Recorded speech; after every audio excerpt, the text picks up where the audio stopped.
Paul Valley and I don't need to share spit. Well, I can.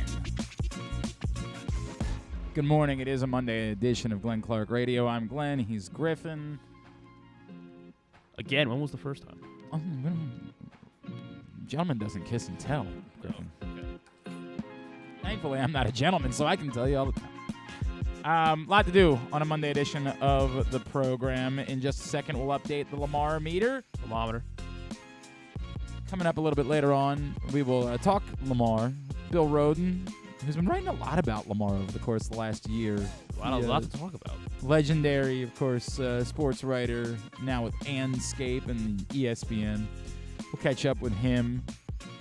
Also, Jeremy Conn joins us because it's Monday, and we'll dive into the brackets. 16 teams left. Maryland, not surprisingly, not one of them. 8.5 points. Sure. That was a Look good for sense of 15 minutes. for like 10 minutes. Look like a different team. Yeah, but I mean, stop. Like, it was never going to happen in a million years. Wow. Somebody texted me on Basketball. Saturday, like, any chance? I'm like, no. Plainly, no. N-O, no. There is no chance. I thought there was a chance. Talk more about it later on in the show. Pat Kennedy will join us, former Towson coach, obviously also DePaul, Florida State, Montana. And we'll just go through the brackets as we've done with Pat so often over the years. We will catch up with him later on in the program. That's all coming up today. Jeremy Conn. Did I mention Jeremy Conn? Jeremy Conn. Sure. All that coming up on the program. We had a side bet with our bracket, remember? We did. Yeah. Doesn't look good for your boy. No, it doesn't. But the good news for me is that I love that song. Yeah, that's so true. I don't really. It's not a punishment. I'm very excited about it. Very excited about it. All right. So here's the deal. Today's show, by the way, is brought to you by Birdland Sports. For Birds fans, by Birds fans. Birdland Sports has so many cool T-shirt concepts for you. I've been rocking the Birds Are Coming in the orange. That's been my favorite. It'll be what I'm wearing on opening day.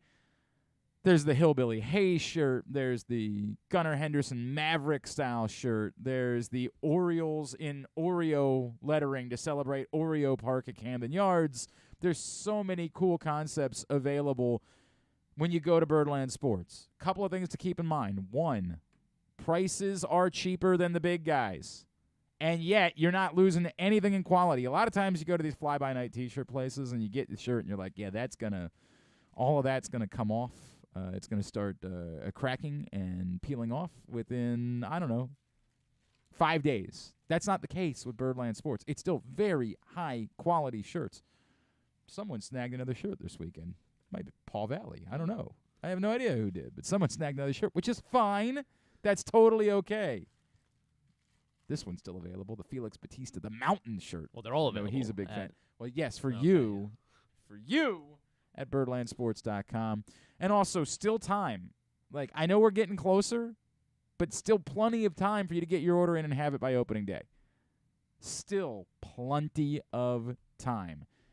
Do it right now. Birdlandsports.com is the website. So, here we go. First Lamar-O-Meter update of the week. Thermometer. You would say, hey, not really any significant news as far as other teams doing anything or anything like that, so probably couldn't be much movement. I am writing, I just realized, maybe the longest column that I've written in some time about the Lamar-O-Meter and about why I have the numbers where I have them, and also diving into, like, it struck me last week that we all are big dummies. And we all have a lot of egg on our face. And yet none of us are willing to admit something. And we should. And I'm almost stunned by it. So when someone goes on Twitter to criticize the Ravens for how they've handled the Lamar Jackson situation, there is immediately a pushback from a group of people that are Ravens fans or concerned about the Ravens that say something along the lines of, they've literally offered him the second most guaranteed money in the history of football. I told you some time ago that I don't think the Ravens deserve to be labeled as bad guys in this situation. Not at all. Because I do think that matters. They feel as though they offered a significant contract that would be worthy of locking up a quarterback. That's beyond anything anyone's gotten except for one person. They feel like they've done this totally fairly. And to label them as bad guys or to say they don't value that would be, you know, I don't want to say foolish because I think there are layers to an argument and to a discussion. But I do think it's factually incorrect. But it's weird how we bring up that the Ravens have offered. And Lamar, of course, has confirmed $133 million, fully guaranteed, the second highest dollar amount in a fully guaranteed money ever in NFL history, fully guaranteed. We bring that up to defend the Ravens, but you know what we never do? We never bring it up to defend Lamar. And instead, we continue to say what? He's greedy? No, we say if he just had an agent, a deal would be done. Lamar Jackson, without an agent, would have the second highest fully guaranteed dollar figure in the history of the NFL if he wanted to take the deal. So when we say, and I admit that I'm someone who thinks that Lamar should have an agent, when we say that so breathlessly, you know what? We're wrong. Lamar's right. That tweet last week, dunking on all of us about, I need an agent? He's right.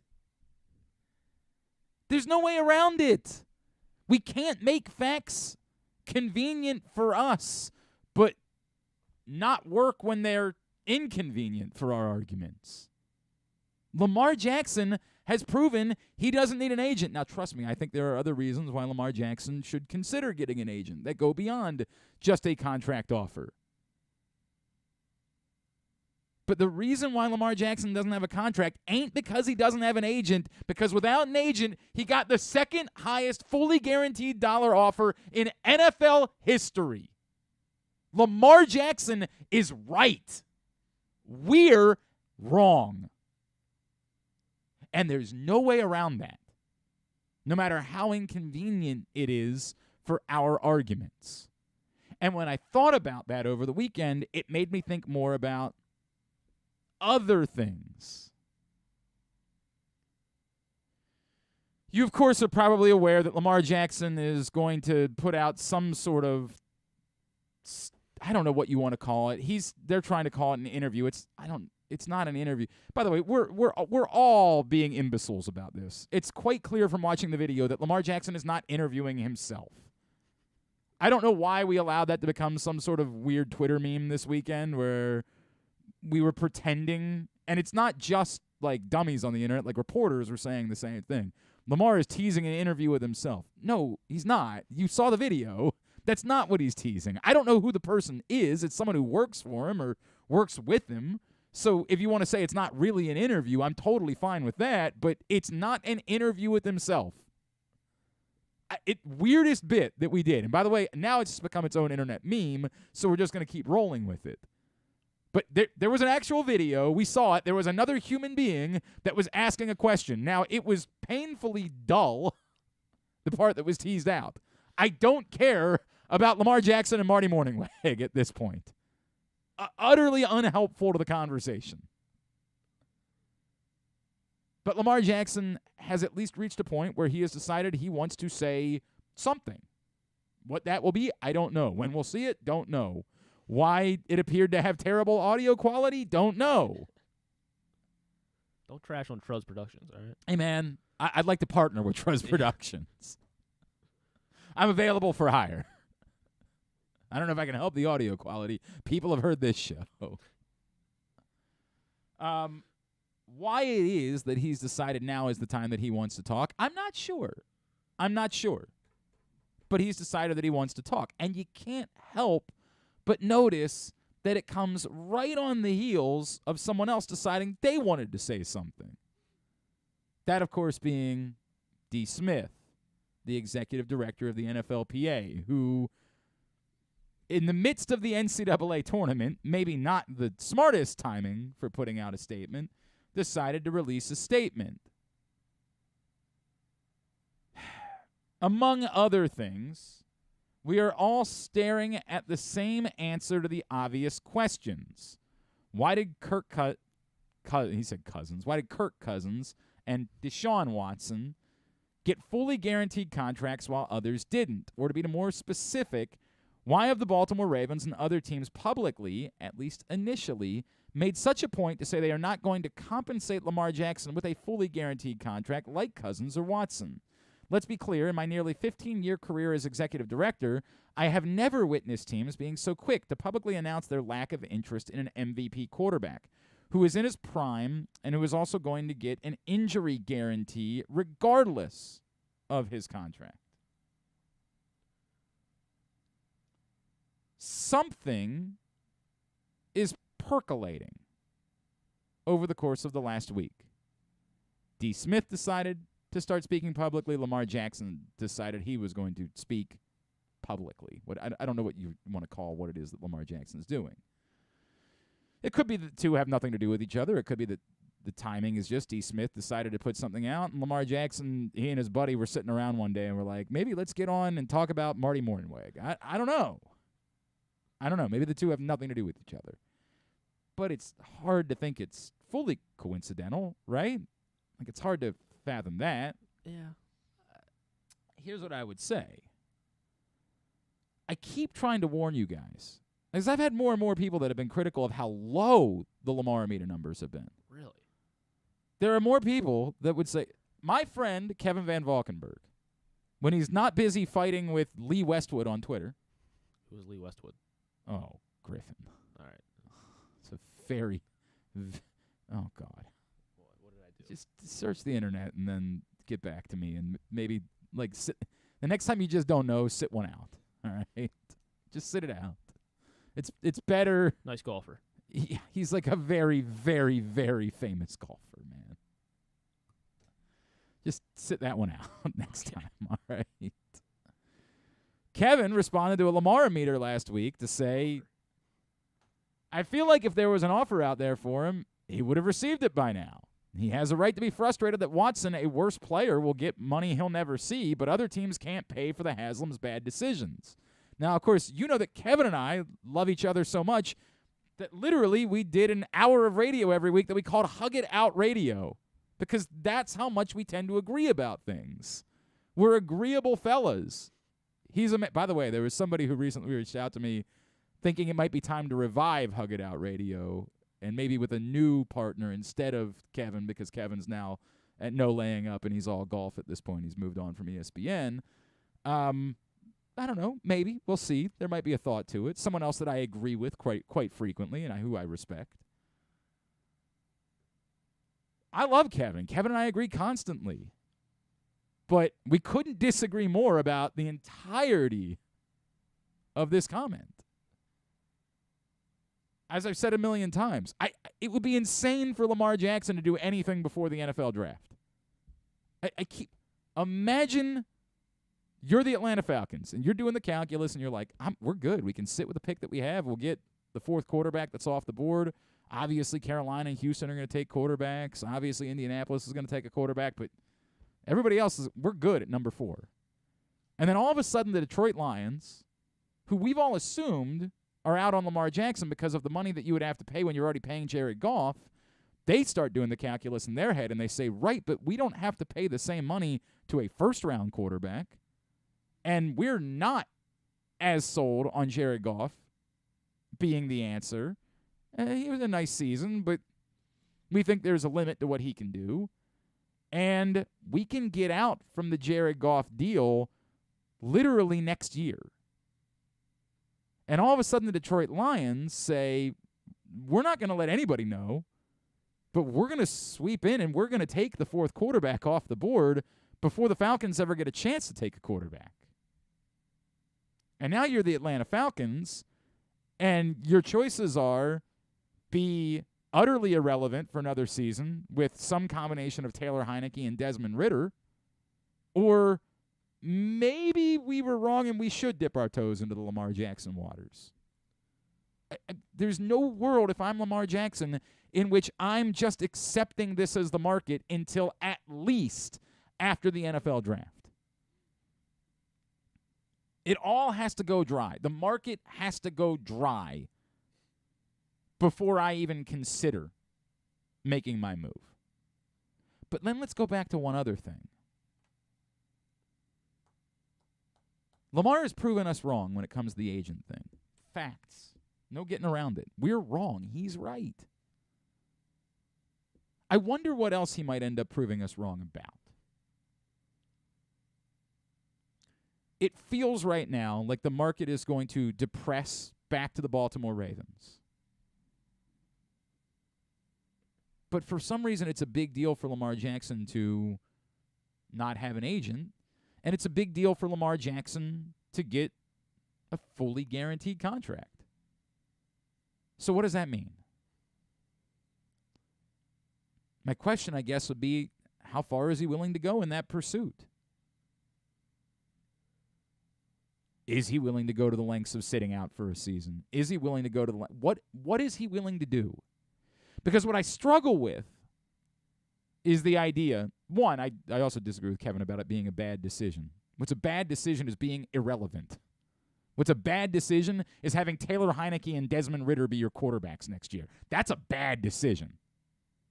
You can't do that. But I wonder, with an amount of conviction, I wonder what you do if you think that one of two things is occurring. That either you're being colluded against, or let's say it's not that. Let's say it's not even that evil, that concerted. But it's just as simple as what many people have pointed out. Brian McFarland and I had this conversation. That this is really about the fact that the Ravens have made it abundantly clear they're literally not signing anyone. Not signing a single other player. Trayvon Mullen. That's not he wasn't actually on a team. So they haven't signed a single free agent from another team. They're one of two teams in the NFL that hasn't done that. It's extraordinary. That's how far they're willing to go to make sure they make it clear, whatever we do, we're going to get Lamar back, so don't bother. Don't bother putting an offer sheet out there because we're going to get him back. If you're Lamar Jackson, whatever the rules might be, does that not feel like dirty pool to you? You're telling me go explore the market? Hey, man, go figure out what your market is, but you're not allowing for there to be a market? So what's the answer? What's the recourse? Is the answer just to say, well, they got me. I'll just come right back to their number. Gee, gosh, golly, I tried. But, guys, they got me. I just have to sign for whatever the Ravens want because nobody else will make an offer because they know the Ravens will match it. What is the recourse here? And to be clear, I don't have the answer. But it's why I think the answer might be to fight. So it seems like it's how you're feeling with Lamar is where this is going to go. So you're moving it down? Is that your 68%? 68%. 68%. So that is a 6% drop. And when you put it out there, phrase it as we're dropping the Lamar-O-Meter to 68% based on the statements that D. Smith and put out and Lamar Jackson deciding it was finally time for him to start speaking publicly. Glenn is concerned that Lamar Jackson's up for a bigger fight here. That's my reality. I think Lamar's up for a fight today. Again, we watch this, whatever you want to call this thing, this video, this interview, this whatever it is, and he comes out and says, I love Baltimore, and that's really where I want to be, and we're still just trying to work out the fun. Then, clearly that's going to change things. But today, he looks like a man who's ready to fight. And I don't know what you do. I don't know what you do if you're Lamar Jackson and you feel like this hasn't been fair. And it's not the Ravens' fault that the CBA is set up the way that it is. That's an NFLPA problem. But it also doesn't mean that Lamar Jackson just has to roll over and accept it. If you feel like you have not gotten a fair opportunity to explore your market, I don't know how you just run back and say, you got me, guys. All good. All good. You got me. You're right, I'm wrong. I don't know how anyone does that. So, I that's where I am. This was an interesting timing to me, and it drops the number down to 68% because it does feel like there's a bigger fight. And what's interesting is that's the topic that our next guest kind of wrote about, and he made a comparison that I've made a few times in this process that I'm just not sure how much Lamar Jackson cares about it, but it's interesting to me.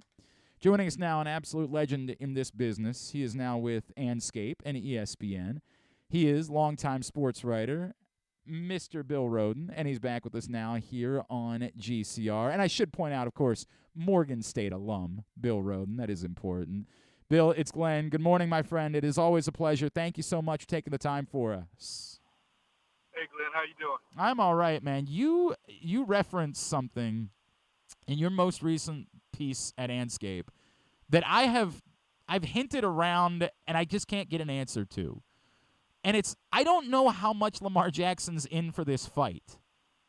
But I'm almost feeling that like he's being, not by the NFLPA specifically, but by the circumstances, almost being forced to be in for the fight. And let me paint this picture that I just brought up on the show this morning.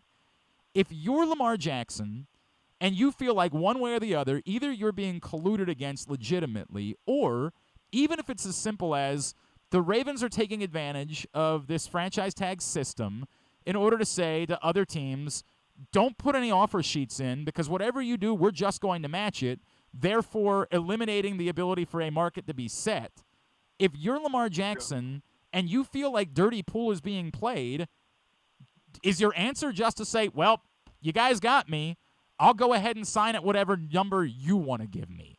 Or is the answer, hey, this can't be it, this can't be right, I have to fight about this somehow? Yeah, that's such a great point, and I think you're right. I think you're right on so many fronts. I don't think, again, I don't have dinner with Lamar, but he does not strike me the kind of guy who's like this revolutionary kind of person, But I think that he's been radicalized, like you said, when he looks into it, this is screwed up. I can't win. The deck is stacked against me. And it is colluded, and I think that the more he gets into it, the more you see how this thing works, and it's structurally wrong, it's structurally wrong, and, I think that, if he is as stubborn as he should be, perhaps he's going to go to the mat with this and play this out. I just think the next level of this is that he needs help. He needs like the Joe Burrow and the Justin Herbert. He needs help. He needs some other quarterbacks to do what star quarterbacks in the past have not done. The Bradys and the Brees and the Mannings and Russell Wilson, who kind of just, done what everybody else has done. Take a mega deal, but not demand that it's guaranteed. Right. No, I think you're right that he probably did not go into this, like as Chris Fazaddix, right. but or Kurt Flood even. Yep. I think Kurt Flood, and you could give your listeners, who I'm sure are all history people, you could tell them who he is. Oh, we've talked about, by the way, Bill, we've been talking about a comparison to Kurt Flood for weeks on this show. To your point, nothing about Lamar has ever struck me that he's that guy. Right. You and I are kind of walking the same line right now, which is I don't think this is what he's all about, but is going through this process turning him to a place where he's almost saying, I kind of have to be this guy. And to your point, it's not just the quarterback. Look, the NFLPA, every time they've had the chance to fight, they've backed down the moment, and for a long time now, for decades now, the moment that they realized it was going to cost them actual money. The moment that it was, we have to give up money in order to keep this fight up, they've said, all right, no, we can't do that. You know, the rank and file are not on board with giving up money. We're going to have to back down at some point. So it's not the Ravens' fault, or it's not another team's fault that the fight has not been more significant from the NFLPA. But at some point, how many times can you just keep giving in and giving in and giving in and giving in? Yeah, and that's the whole problem. I remember the last conversation I had with the late Gene Upshaw was that, you know, he had already been in 2 bloody losses. And he said, I'm concerned that this next generation of athletes, they just don't know how to fight. They're not really into a fight, you know. And I think that's probably what the Morris Smith regime is recognizing. You know, these guys aren't going to fight. So you're right, but you keep at what point do you fight? You know, at what point, you get pushed around, and at what point do you dig your heels in? I mean, you know, that's one thing I do respect about Major League Baseball, that the owners will not screw with them because they know that they'll shut it down. You know, there's just a commitment there. There's not historically been that commitment, and you know, frankly, it's because the star players who are the quarterbacks have often been the first people to cross the line. Yep. You know, they've never really participated, and you know, and again, as I talked about before, you know, even his last deal with Russell Wilson and the deal with even Murray. Yep. And Bree, you know, none of them have decided they want to take up this fight. And I don't know, you probably dealt with agents. I think we're dealing with an incestuous relationship here between agents and the executives they deal with and owners. They're all kind of in the same bed. You know, you've got agents who've got these multiple clients and they want repeat business. And do they want to be the ones who, you know, who go to the mat with this and tell these high-priced clients to fight for guaranteed contracts? And are the executives saying, okay, you know, you want to be put on our blacklist? You know, so I just think there's a lot going here. But I also feel, and listen, man, you've been doing this for a long time. I bet you if we would go back to like 1971, you know, with free agency, some of these same people were making the same argument. Sure. About how free agency is blah, blah, blah, blah. And now you look at it, we've got a whole week dedicated to excitement around free agency. Great. So I just think that this is inevitable, but who's going to be, you know, who's going to volunteer to be, the casualty? Yeah, he is Bill Rhoden. He is with us here on GCR. We're going to link up his column to our Twitter account at Glenn Clark Radio. You can read it at Andscape. And Bill, there's so much that you're saying, and we're in lockstep about so many things here.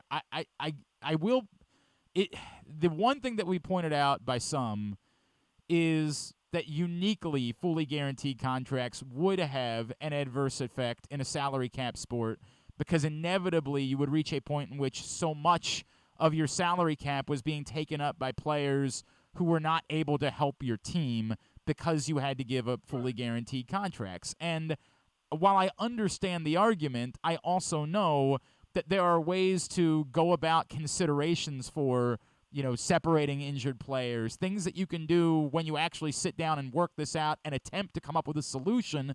The problem being that the owners who have the power have no interest in coming up with that solution.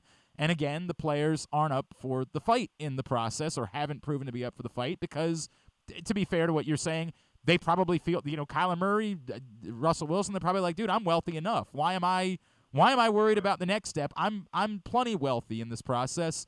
I'm good. And I don't want to beat them up too much, because if somebody offered me that type of money, I'd probably be in a place where I'd say, yeah, I'm going to go ahead and just take it. So where do we go? What is it? What do we do short of Lamar Jackson just individually saying, if it requires me to be a martyr in this process, if it requires me to sit out entirely, to refuse to play so that I don't, fall in line, what else could happen here? Yeah, I think you're right in that the owners put it like this. I guess I was thinking as you were making your point about the impact the guarantees would have. They will adjust, man. They've always adjusted. Mm-hmm. They will adjust once this becomes a fact of life. Just like once free agency became a fact of life, they adjusted. All the sky is falling. They adjusted. And again, I'm not a salary cap expert. So well, and there's too much money at stake to not adjust, right? Like what? Yeah, you got to adjust. Right. Whatever they have to do to adjust and continue to make money, they'll adjust. Will it be to again? I don't even know how they will make the adjustment, but trust me, they will make the adjustment once this becomes a fact of life. Once was Lamar Jackson or a Justin Herbert or kid in Cincinnati, Joe Burrow, yeah. You think that they would be as cavalier as the Ravens are being? The Ravens were really, really, really confident that we can go the exclusive tag route, and nobody's going to be knocking down your door, Lamar. Why? We know why, because we talked to them. Yep. We know that nobody's going to be doing that. Now, will they be as confident? And again, I think race does enter into it. When you've got a white superstar like a Joe Burrow or like a Justin Herbert, who says the same thing, that, we want fully guaranteed contract. Do you think Cincinnati or the Chargers, they go ahead and walk? We're confident that our 30 other owners will not break ranks to grab a young star white quarterback, but, and once that happens, I think they'll make the adjustment. I don't know how they're going to make the adjustment, but it will. Another thing that kind of blows me away, and I don't know if you found the same thing, is that so many fans who otherwise might be pro-worker are so pro-management. It just stuns me how many fans are just all pro-management when it comes to this. Talking about who's overpaid and this, so anti-worker when it comes to the NFL. And that's another thing that athletes have to contend with, that you've got this pro-management undercurrent. I mean, I know that's not the subject of this, but no, but it's interesting because I've talked about this a few times during labor disputes. Given that these particular players are wealthy to some extent, it's easy to separate because we know the numbers, right? But what we don't know is the numbers for the owners, or we don't try to find out the numbers for the owners as significantly. We don't. We posit this and say, well, isn't X amount of dollars enough? Somebody finds out Lamar Jackson got a contract offer that was for $133 million, fully guaranteed, as part of a larger deal, and someone says, well, shouldn't that be enough? Aren't these greedy players that are asking for more? Because there's no juxtaposition off of, well, what is someone making off of Lamar Jackson? Like, how much is he actually worth to the franchise that they're willing to pay him this much? Oh, it's because he's actually worth, X number to the team? We don't do that because we don't have owner contracts in front of us. And, nobody ever wants you to look at their books, and everybody wants to believe that it's not really a money-making business. That's what we always hear from the owners. Well, I don't do this because it's what's making me. It's nonsense. It's insane. And it doesn't mean that I feel sorry for the players. They are doing quite well. I have no sympathy for anyone involved, but I sure as F don't have sympathy for the other side. Yeah, no, you get. Yeah, and I think the premise of it, I think the fundamental difference is that there's this, I think, envy and jealousy. How many times have you heard your callers, somebody say, I would do this for free. Right. You guys are getting paid to play a kid's game. And I think that's kind of what pisses people off. The fact that, you play Little League baseball or basketball or football or hockey. And, the sports, it's a pyramid thing. That the closer you get to the top, it weeds people out. And you've got a lot of frustrated people who love playing youth baseball and all that, and they just weren't good enough, and they'll call in So I would give anything. I'd give anything if I get paid to play. They don't say I'd give anything to be paid to own. Yep. And so I think that there's this envy and jealousy that is kind of underpinning of this when they get pissed off at players for not taking what's given for them because they should be grateful. We agree. Again, we're doing a lot of agreeing, Bill, but that's the way it goes. And I'm glad if there's somebody I'm okay with agreeing with, it's someone as intelligent as yourself, my friend. I'm glad that you're the person that I'm agreeing with. So I'll ask, what do you think comes next? I know you've been doing a lot of Lamar coverage over the course of the last year. What do you think is next in all of this? Like, what do you have any gut for it? Not really. I mean, I'd love to have a conversation with Lamar when this is all over. I have no idea. I think we right now we're saying, would there be any owner of a team who would break ranks? I thought that maybe it would be Indianapolis. But when you see all these teams signing these mediocre guys, these backups, it's almost like sending this message out. So I don't know. I really cannot offer a guess as to where will Lamar sit it all out? Will he say, I'm not signing this, and I will just not play? Will he negotiate a team? In other words, if he wants to get more than the Ravens were going to give him with his tag, which I think is what is $32 million is a number that's out there. Yep. So, it would have been 45 had it been the exclusive number, non-exclusive. Yep. So, but what happens if if he can get a team to agree that maybe they'll pay him 50, maybe not all guaranteed. I don't know whether he'll make a concession just to make the Ravens pay him more than they wanted to pay, or because this has got so deeply personal, will he take the same offer the Ravens were going to give him, but just not give them satisfaction playing there? But all it seems at this point, in March 20th, where we are, 2023, the ownership class of the NFL seems to be pretty resolute that they will not let this young black kid from Florida, force them to change the foundation of this system. I just know personally, I think the foundation is going to change eventually. Lamar, I think, is the first person who's going to really take him to the mat. I just hope that the Joe Burrows and the Justin Herberts and the Jalen Hurts, of the world, will say, you know what, Lamar really think he has something. I think if we all act in lockstep, they're not going to let us all go. They're not going to let Philadelphia's not going to let Jalen Hurts go. Right. The Chargers are not going to let Justin Herbert go. The Bengals are not going to let Joe Burrow, thinking that nobody's going to jump out there. I think that the owners will probably screw this. Yep, and that's the time. That's the time where they figure it out. They separate quarterback from the salary cap or whatever it is they're going to do in order to make it work. Right. Bill Rhoden, it is really thoughtful stuff, man. I always appreciate our conversations. Is there anything that I can plug for you? I wish, man. I'll call you.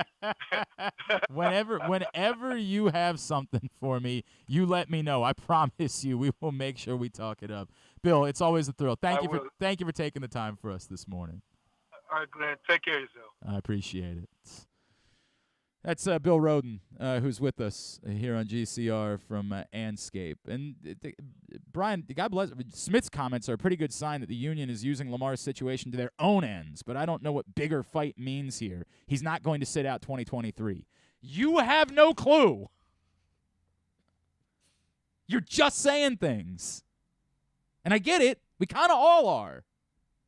But that's my point. My point is I don't know. I still think it's better than 50-50. Clearly.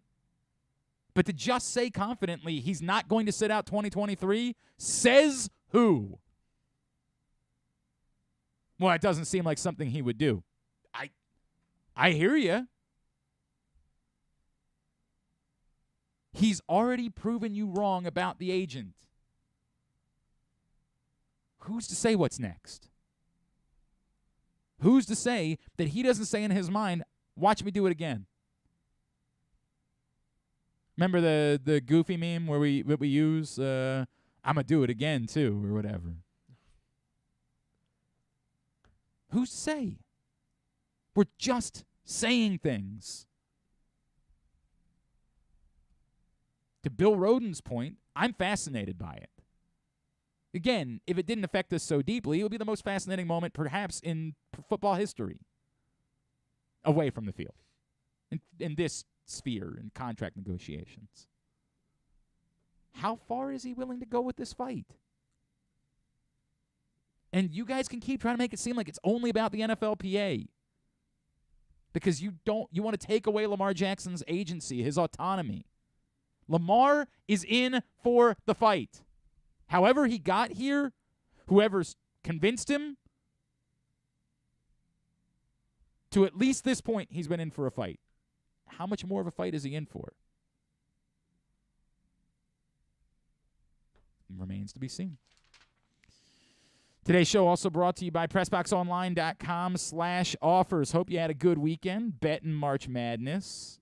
If you haven't used Betfred, it's time, man. Bet $50 and get up to $1,111 in bonus Fred bets. Go to PressBoxOnline.com/offers for Betfred specials and other great sign-up deals. And that's the point. In order to take advantage of it, you got to go to PressBoxOnline.com/offers. That's the only way to get in on betting $50 and getting up to $1,111 in bonus Fred bets. We come back in. We'll talk a little bit more about March Madness. Pat Kennedy is going to join us next. It's Glenn Clark Radio. Are you a diehard O's fan looking for the perfect way to show your team spirit? Look no further than Birdland Sports. Birdland Sports is a small business run by fans for fans. They offer a wide variety of unofficial O's merchandise, from the Birds Are Coming tees to player cartoon shirts and more. And the best part? Their prices are more affordable than the big guys. So head to birdlandsports.com and grab your gear today. Show your support for the Birds with Birdland Sports. Gambling can be a fun and entertaining experience, but there are risks involved. If you're planning on betting on the game at the casino or on your phone or computer, know your limit, stay within it.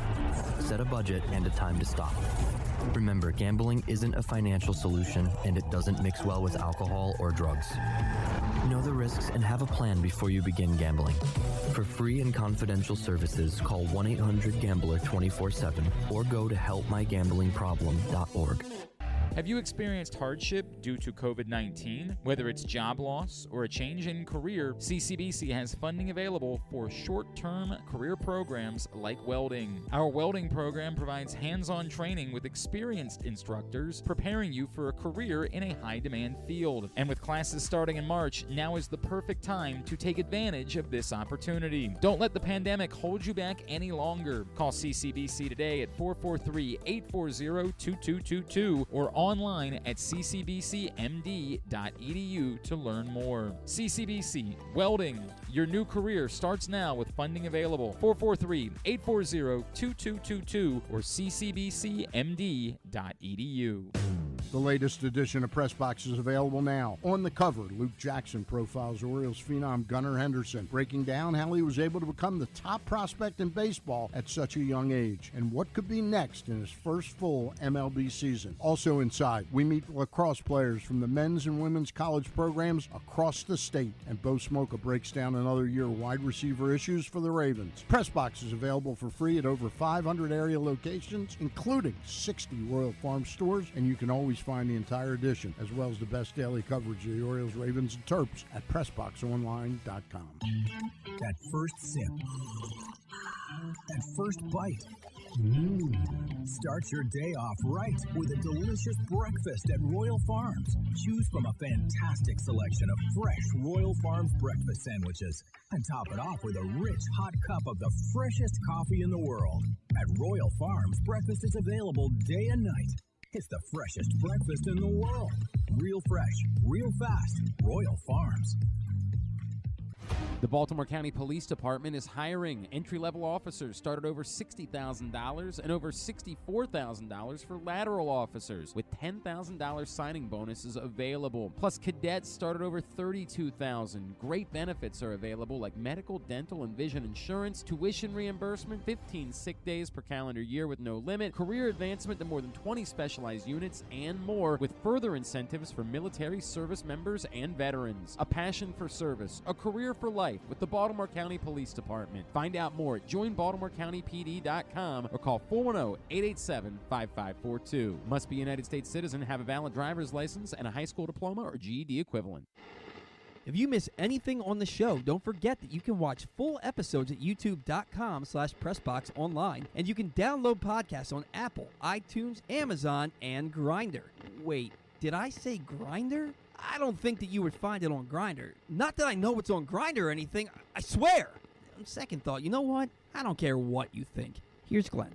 The Toyota Tacoma comes in a range of models and trim lines, so you can choose the perfect Tacoma to reflect your unique personality and driving habits. Check out buyatoyota.com for deals on new Tacomas from your local Toyota dealer today. All right. Look, man, I can only do so much. I'm not going to keep doing 2 hours of Lamar every day, I promise. Let's get into – well, I mean, we could. Let's be clear about that. We could. Let's switch gears. Let's talk a little NCAA tournament. And joining us now, as he has done so many times over the years, he is a friend of ours. Of course, the former coach not only here at Towson, but also at Florida State and DePaul and Montana. He is our friend, Mr. Pat Kennedy, and he's back with us now here on GCR. Coach, it's Glenn. It's always great to catch up. Thank you for taking a couple of minutes for us this morning. Oh, hey, Glenn. Always great to be with you guys. And I've always kept a close eye on Towson. I think Pat Scurry did a great job this year. That conference just had a lot of outstanding teams in that conference. No that conference doubt. has really turned in the right direction. So hopefully he'll keep it going the way he has. Charleston was such a buzzsaw, man. My God. And they were right there with him, obviously. Just unfortunate that it no, they were right there. I mean, when you have 22, 23 wins and you're in a conference of that nature now, like I said, those top teams, College of Charleston, man, they just played their fannies off in the NCAA tournament. So they represented the CAA very well. And by the way, people might have missed it. Hofstra actually beat Rutgers in the NIT too. Like, I think that might have gone unnoticed by a lot of people, but Hofstra beat Rutgers in the NIT. Like, that's how good. Yeah, and I watched parts of that game. I'll tell you what, they just played them straight up, and Rutgers, holds very well in the Big Ten. Yep. And of course now the Maryland fans are used to Big Ten basketball. So so all good, interesting stuff. All right, Pat, before we get to the 16 teams that are left, you bring up Maryland. I want to talk a little bit about that. I'd said a week ago that I wasn't all that concerned about what happened with Maryland in the tournament, that even if they got hammered by Alabama or if they had lost even to West Virginia, it wasn't that big of a deal to me because my thought process is this has been a successful season. They have accomplished more than I think could have been reasonably expected given their lack of depth, and that if this is the floor for Kevin Willard, if this is what he can do without the benefit of recruiting, then I think there's every reason to be excited and to believe in what could be coming during Kevin Willard's tenure at the University of Maryland. Do you think that's a fair assessment? Absolutely, and I'm a big Kevin Willard fan. I go back. He actually played against my teams when he was at Western Kentucky. He played for his dad, Ralph Willard, and then, of course, people don't realize he had a tenure at Iona, which it seems like everybody does before they move on. People often talk about Jimmy V and myself and Timmy Welsh and Jeff Rulin, but people forget that Kevin was there as well. So he is a terrific coach, and he can recruit. And like you said, if this is the floor for him, then there's going to be a lot of exciting times in the future. And I will tell you one thing about Kevin: very composed, handles himself very well. You can see he's a competitor, but believe me, he is a very intense, tough competitor. So he's going to get out in those recruiting trails. He's going to go out and get in that portal, and he's going to be very aggressive, and he's going to be very hard to beat when he gets his hands on some of the kids that he wants. So. But you can also see this, Glenn. This is all, as it always has been, recruiting has been a key. But now with this portal, I mean, recruiting of these kids that are in the portal is just going to be essentially huge. A lot of these programs are just going to have one or two coaches that do nothing but watch tapes on other schools around the country and try to pinpoint a top 10 group of guys that might be in the portal. Oh, I mean, I think we're, just from Towson last year, Nick Timberlake is in the portal. And I think there's a lot of high majors that are looking at him and saying that could be the perfect fit for us for one season as a guy that could make a difference. Pat, I'm going to ask this question. Look, Michigan State, Tom Izzo, it's unbelievable, right? Like, just go ahead and pencil them in to make a deep run every March. It's the way it goes. But here we are, another year where we talked all throughout the year about how tough the Big Ten was, and most of it is not left standing by the time we get to the Sweet 16. And that includes, obviously, a shocking loss for Purdue against Fairleigh Dickinson, as they had been the one kind of consistent team in the league all year long. So if you're Kevin Willard, how do you measure building a team that's capable of winning in the Big Ten, a more physical league, a league where, you're going to be up for fights more frequently, versus trying to build a team that's better suited for the NCAA tournament with more athleticism, with better guard play? How do you handle that balance in the coming years, as we have to acknowledge the continued struggles of this league in the NCAA tournament? Yeah, I think that's a great question. And I think the most important way for a coach to answer that is you have to stay with your style. You have to stay with your system. I made that mistake when I was at Florida State. My team's remembered for pressing and running and being quick. And then we got in the ACC, and all of a sudden there was Eric Montrose and all of these monsters around the league. And I went big. I went out and got Kirk Luckman, a 6'11" kid from Medford, New Jersey, and a bunch of other really big kids, and then we started playing half-court slow. I think Kevin will stay with his system, and I think it will do him very well because some schools are going to break out from that way that the Big Ten is known about playing. But remember this, Glenn, Michigan State is one of the teams, though, that can play both ways. Michigan State can slug it out with you. Right. And then, you can see with the guard they have, like Walker. If you want to start flying up and down the floor, they're not afraid to do that as well. I think the one thing that the Big Ten has maintained is it's still kind of more of a set-oriented team, like Purdue running a lot of sets, Indiana running a lot of sets, et cetera, where some of these other leagues have opened it up, like the Southeastern Conference and even the Big 12. So I think that Kevin's style of play is going to work well. I don't think he should change anything. To me, he almost looks like a Big 12 type team. Where he's going to have athletes, he's going to have skilled guys, and he's going to have some power people as well. So he'll get a good balance, and he should stay with his system. He is Pat Kennedy. He is with us here on GCR. He definitely had Creighton and Princeton matching up in the Sweet. You definitely had that in your bracket, right, Coach? You well, totally saw that coming. I tell you what, two really not so straight underrated, but Coach McDermott has just when he was at Northern Illinois, Northern Iowa, he did a great job. And obviously the whole Princeton story is just phenomenal. But let me say this, Princeton flat out beat Missouri. I mean, they were, they're two big kids up front. Princeton hasn't had two big kids up front like that. And they always had great guards like the kid Alaco that are smart with the ball and can make shots. They're not running the Pete Carell system anymore. They're not running all of that backdoor cutting system. They are isolating and doing a few things different. So give credit for their coach for making the adjustments. But, I mean, they flat out were a better basketball team and almost equally as talented as Missouri. So, there are really a lot of great games in the Sweet 16. Creighton and Princeton will be the best chess match of all of them. I'm really looking forward to that game. Who impressed you the most over the course of the first 4 days, Coach? Who did you come away from saying, that, to me, team looks like a national champion at this point? Well, that's great. I think Alabama is clearly the best team. Miller reminds me of almost like a Magic Johnson when he was at Michigan State. Aside from all of the off-court distractions, the kid can do everything. He can play the point, he can score, he can rebound, he can defend. So to me, it's Alabama's to lose. And you know what was funny, Coach? I think Quinterly was even more impressive to me, right? Like that to me was the guy that I said, oh, that could be the difference in why this team could win the national championship. Absolutely, and I was going to get to that, and because that kid is such a great compliment for Miller. He can score the ball, which he has shown he can do so in the NCAA tournament. So you've got two major guns out there that you've got to stop. But the other team that I just think played so well yesterday was UConn. I mean, they manhandled St. Mary's, who's a very, very good basketball team. And St. Mary's has size and strength with all those Australian kids. So UConn was the other team. And, of course, there's a lot of chatter among the media. The one team that everyone's not talking about is Gonzaga. And obviously UCLA has dealt with some injuries. And UCLA and Gonzaga is going to be a great game. So I think the Zags are hanging around on the outside looking in. They feel comfortable where they are because there's not a lot of publicity about them. And Timmy is a great leader and a great player. He could take them to the national championship. But I really like, UConn looked like the UConn of the early season. Great balance, and they started shooting the ball from range. So UConn is a team I think that could win it as well.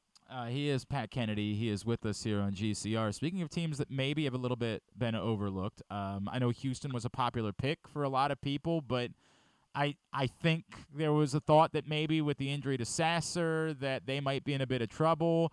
They had him back on the floor the other night. They were able to get through that. If they can advance another weekend and Sasser can be a bit more healthy, they kind of go right back to being that team that we thought they were, don't they? Yeah, absolutely. And you bring up a great point because, I can tell, Glenn, when you watched it, you saw the same thing. I didn't see 100% healthy Not at all. Sasser by No. any means. Right. I mean, that youngster was still struggling with whatever the injury and the extent of the injury is. And he's a huge key, by the way. You take him out of that lineup, and all of those other four players step down a little bit of a notch, not totally, but a little bit. And Kelvin Sampson has just done a remarkable job at Houston in the last few years, and you just got to give them credit. So, but boy, I think you need him at 100%. I think Sasser needs to be playing at a high clip, and I don't know if there's enough games left to get him back to that level. So, take him to the Final Four, yes. Be good enough to win a national championship? I'm not sure about that. That's fair. And look, we saw him play. To your point, he did not look, he did not look great. And I know Jamal Sheed obviously is a part of that conversation as well. Coach, what have we learned? If there's any conference takeaway, it feels like as much as we thought the Big 12 was the power, and look, Texas could still very much win this tournament, and what a story that would be given everything they went through this year with losing their coach and having to have an interim coach step up. The SEC kind of looks like the conference that's stepping up and saying, would you guys forget about us over the course of the first weekend of the tournament? Yeah, absolutely. I think, though, the other thing it shows, Glenn, is that there is a great balance across the country, right? I mean, we still got two Big East teams that are out there battling away. So you've got a great Pac-12 team in UCLA. Of course, the alignments will all change. So I think you see a great consistency across the country. You can't just pick one or two conferences anymore and say they're going to, we always just say, it's going to come out of the ACC, right? Because we always thought either Duke or Carolina. It seems like those days are behind us. And I heard somebody use the term, it's a new age of college basketball. And I think the biggest thing that stands out to me is how well the perceived quote unquote low and mid majors are playing against the high majors. That gap has definitely closed. And, even a San Diego State, they used to be thought of as a mid-major.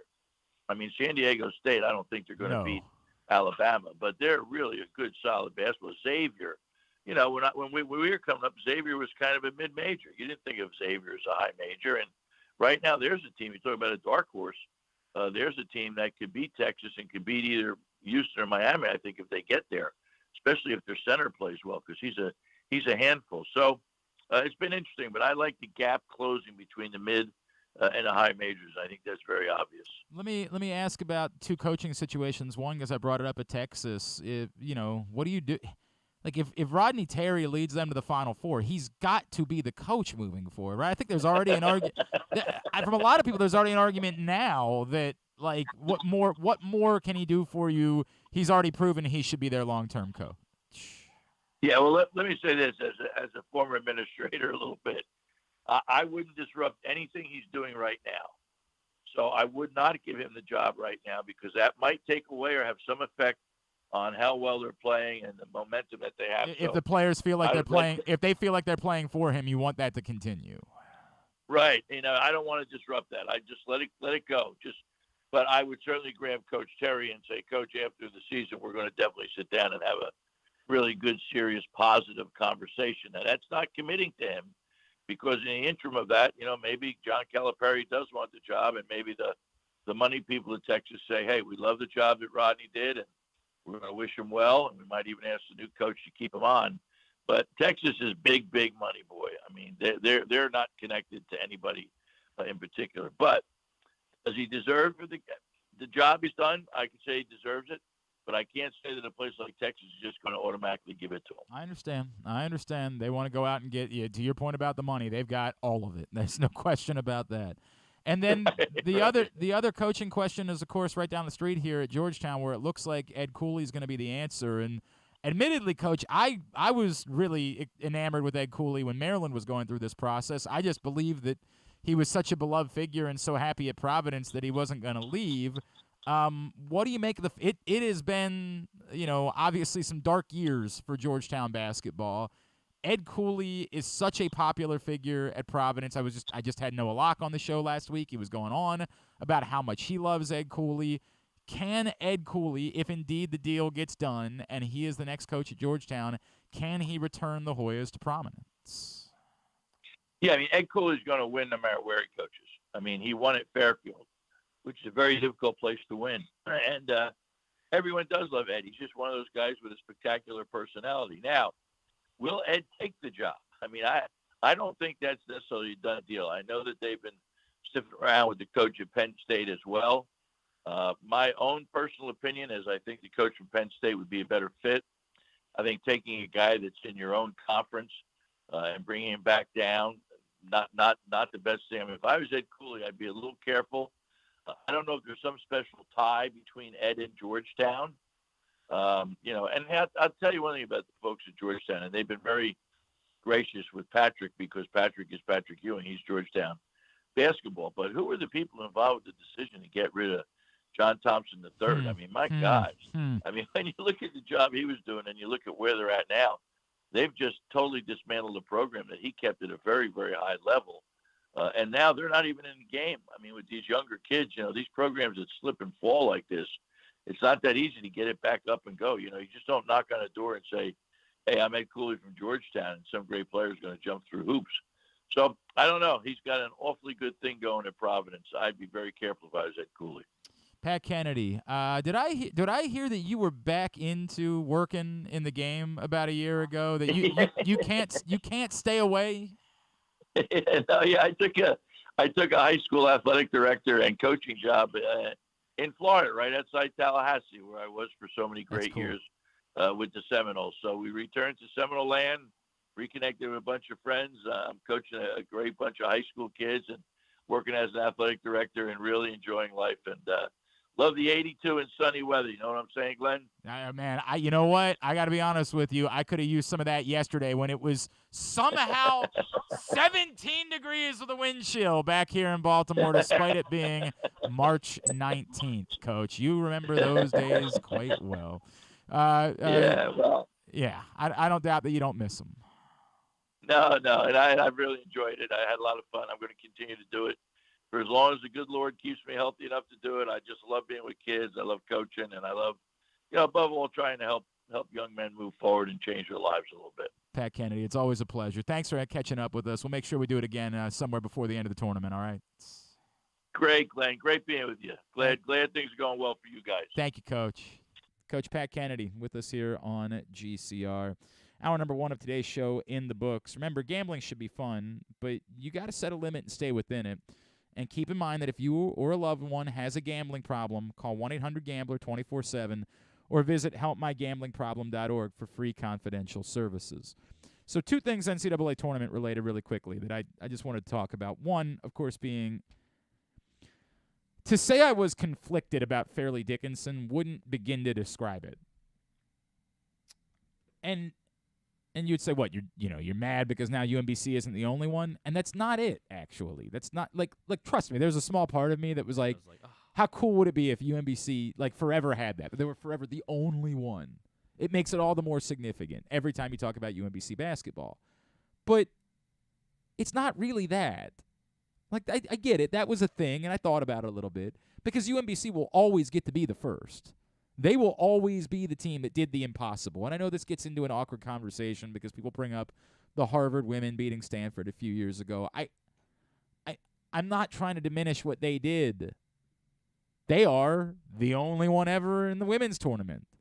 And someone might argue that's more impressive because there's more veterans and more teams that are built for four. You know what was really fascinating to me watching the tournament, right? We now live in the era of NIL. But the teams that are the companies that are advertising during the tournament are still using analysts and are still choosing they like in their mind it's better to try to pretend like Charles Barkley, Spike Lee, Jennifer Garner, Jim Nantz, and Samuel L. Jackson are all best friends in some sort of superhero patrol than to advertise any of the players. But you know who has ads running in the NCAA tournament? Aaliyah Boston. Oh, yeah. For Under Armour. Yeah. Is being featured in NCAA tournament ads. I didn't see anyone else. Maybe there's somebody I couldn't tell. One of the spots definitely had Kentucky players, but I thought it was former players. I couldn't tell who it was just because I wasn't fully paying attention. I do know that none of them are highly profiled. And to be clear, who would it be? The biggest star in the tournament is the least marketable of any of them. That's Brandon Miller, right? He is by far the most known player in the men's tournament. Meanwhile, in the women's tournament, Drew Timmy's pretty big, I feel like. Yeah, but like he, unfortunately for him, because they're so far separated from the rest of the country, within basketball circles, he's really well known, but it's not like he's gonna be an NBA star. Well, there's part of that, and Zach Edey. I get maybe that's unfair. Zach Edey was probably going into the tournament the biggest basketball star, but part of the Zach Edey conversation is absolutely but he's not an NBA player. Brandon Miller, of course, is an NBA player, but again, you can't market him. Trace Jackson Davis would be good if they figured. Yeah, I mean, he's definitely more an NBA player, unlike Zach Edey. But, you know, maybe that's a little bit surprising that there isn't a bit more thrown behind him. Of course, he'd be eliminated at this point. Yeah. You'd feel kind of silly about that. But Aaliyah Boston, Caitlin Clark is, of course, the biggest star that exists. I would argue Angel Reese is a bigger star than most of these. Like, you know, by the way Diamond Miller played in the third quarter yesterday, holy crap. That was a nice show that Maryland put on. Congratulations to Maryland on to the Sweet 16. It does not get easy from here. Notre Dame and then likely South Carolina if they were to win that one. Yikes. Now, of course, they beat Notre Dame earlier in the year. Did it on a buzzer beater, so may they go do it again, right? May they somehow figure out a way to beat Notre Dame again a second time, but it is not going to be easy. If you didn't watch that game yesterday, my God, the display. Because in the second quarter, it started looking hairy, right? Like, it was looking really nervy. And you remember, this is Arizona we're talking about. This is Adia Barnes. Like, this is a well-coached team that's accomplished a lot of things and had high expectations this season, but just kind of was inconsistent. And all of a sudden, down the stretch, you're like, oh, maybe there's a reminder that this is Arizona. So Maryland's second half, very impressive. But that doesn't mean they're going to go beat Notre Dame and South Carolina next weekend either. To the point, that really jumped out at me. Let me go back to Fairleigh Dickinson for a second. What was so noticeable to me and why it was so difficult and frankly cringeworthy to try to embrace that moment was the obvious. Fairleigh Dickinson didn't belong in the NCAA tournament. And I can't change my mind about that just because they pulled off a cool upset. I can't suddenly say to myself, no, you know what? This is a great story. It's not. It's a terrible story. It's horribly unfair to Merrimack that Fairleigh Dickinson was given that opportunity. If you don't know, and I don't know how you could possibly not know if you've been paying attention to anything, Merrimack won the NEC. But the NCAA, for whatever stupid reason, has some rule where you're allowed to come to Division I, but you're not allowed to qualify for the tournament. Until, is it 4 years? I think it might be 4 years. 4 years. I have zero idea why such a rule would exist. I have no clue what they think it benefits. All it does is create controversy in moments like this that no one deserves. You're allowed to compete. So is Hartford, by the way, who's on their way out. It's insane. It's the dumbest rule that exists. It stinks to high heavens. And yet it's the rule. Merrimack beats Fairleigh Dickinson, wins the league. Fairleigh Dickinson has no leg to stand on to say they should be in the NCAA tournament. They sure as hell don't deserve an at-large bid, and they shouldn't have gotten an automatic qualification. There is no world in which Fairleigh Dickinson belonged in the NCAA tournament. And you don't get to do reverse, well, they proved they did because they beat Purdue, and they damn near beat Florida Atlantic. No, it doesn't work that way. I'm not going to come off of this just because they did something cool. If the 16 seed that had won had been one of the other 16 seeds, if Northern Kentucky had beaten even a depleted, remember, of course, you know, when UMBC beat Virginia, Virginia was a little, they were missing, oh God, who the hell were they missing that year? Kyle Guy was still there, right? Yeah, was it Guy or was it the other one? I can't remember. It wasn't Hunter, was it? Might have been. Was it DeAndre Hunter? I can't remember which one of them it was. One of them was not playing in the UMBC, and it's been 5 years, so unfortunately, I'm sorry. I've forgotten about it. I think it was DeAndre Hunter. Thank you. DeAndre Hunter was who was missing. Pretty significant, right? But it doesn't change anything. It doesn't make me feel any different about what UMBC did. Obviously, also the fact that they, absolutely pasted them, demolished them. There's nothing fluky about it. None of it changes my feelings about that. So even if Northern Kentucky had beat a depleted Houston team, I would have celebrated it. It would have been one of the coolest moments in NCAA tournament history to me. But it wasn't. It was...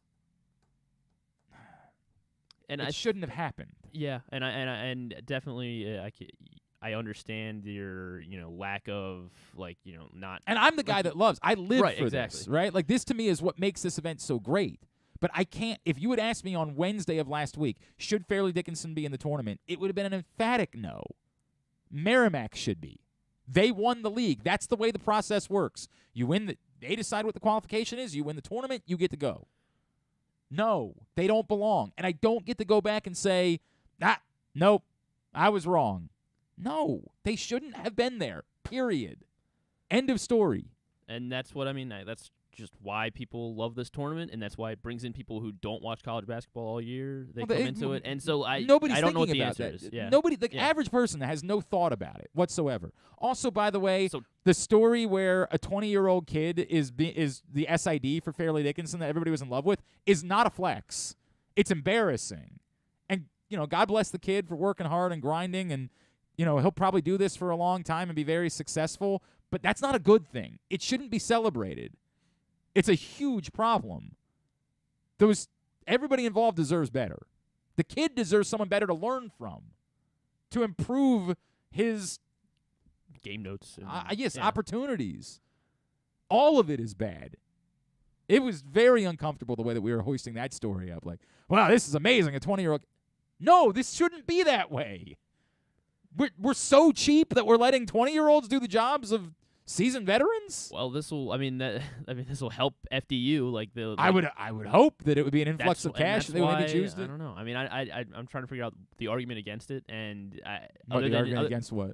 Against that, it's still a great story. It is that's the weird part. Mm-hmm. It's not nothing. I know that. There's still a 16 seed that beat a 1 seed, and that still only happened twice.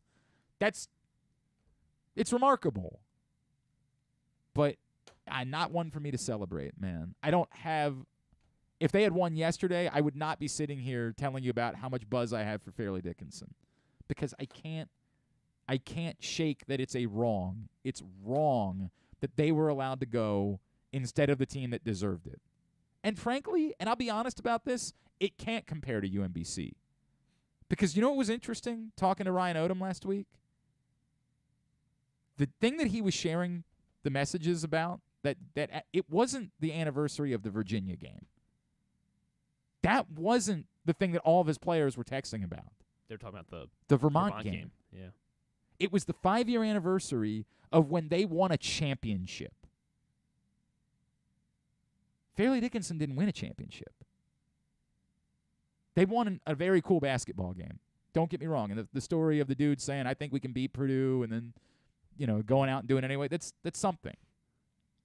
But that championship meant everything to those UMBC players, in part because Vermont was such an overwhelming powerhouse and had literally, as people might remember, the first day that the new arena was open, they hosted Vermont and got their ass handed to them. I mean, demolished in that game at home. And then they turn around and they went and they beat Vermont. The championship mattered. So much so that they were sharing texts about it with each other. And outside of you and I and a handful of people around here, no one has any memories of it. But that's how much it meant to them to win a championship. And, of course, Jarris Lyles, with one of the great shots in local basketball history. Fairleigh Dickinson didn't experience that. It can't be the same. It can't be. We can't look at it the same way. And, well, I guess maybe the argument should be we can't take it out on FDU. We got to look at the NCAA and the way that these sure, it's not Fairleigh Dickinson. Rules, it's not Fairleigh Dickinson's fault that the rules allowed them to play in this game. Bad rules that benefited them. That terrible rules were used to their benefit. It's not their fault. But this is about me, Glenn Clark, I can't feel it. I can't feel the same thing. I felt way more for Princeton. I felt way more for, of course, Furman also gave us the moment of the tournament, right? Like, that part of what we love is, like, you remember guys that hit the buzzer beaters. You remember the Ali Farouk Maneshes of the world over the years. That's the joy of the NCAA tournament. And so Furman gave us that. They gave us the moment. Fairleigh Dickinson won a basketball game, which was remarkable, but the moment of the tournament was the Furman, Virginia thing. It's that, oh, my God, I'm so glad I was watching basketball on a Thursday afternoon thing that we all talk about. I don't know. I don't know what else there is to say about it. I hate being the guy that yucks somebody else's yum. Like, everybody else in the country loves it and is having fun with it, and I'm like, nah, dude, I can't. But that's my reality. My reality is I can't pretend like it means the same or that it's anywhere near the same for a team that shouldn't have been there to begin with to have pulled off that upset. It's uncomfortable for me, frankly. I would have preferred they just go quietly and NCAA fixes the rule. Fix it. Fix this. It's not fair. It's an injustice. There is no reason why Merrimack should not have been in the NCAA tournament. And get off my lawn. And should they just not let these teams in the conference tournament? I mean, I guess that's probably the best route, so that way we don't have a situation exactly like this. I guess, but I would say, that's again, still, it's just tell me why it is they can't go. Explain to me what advantage Merrimack has that they shouldn't be allowed to participate in the NCAA tournament. What is the reasoning for the existence of the rule? Outside of what the NCAA has always done, it's that episode of South Park with the Crack Baby Basketball Association where it looks up and says, well, the rule is all the way up there. Am I supposed to get a bigger ladder to go up there and try to fix the rule? We can't do anything about it. There is no reason for this rule to exist. None. Zero. Fix it. It's to ensure that the program can handle rule changes and subsist at the higher level. Really?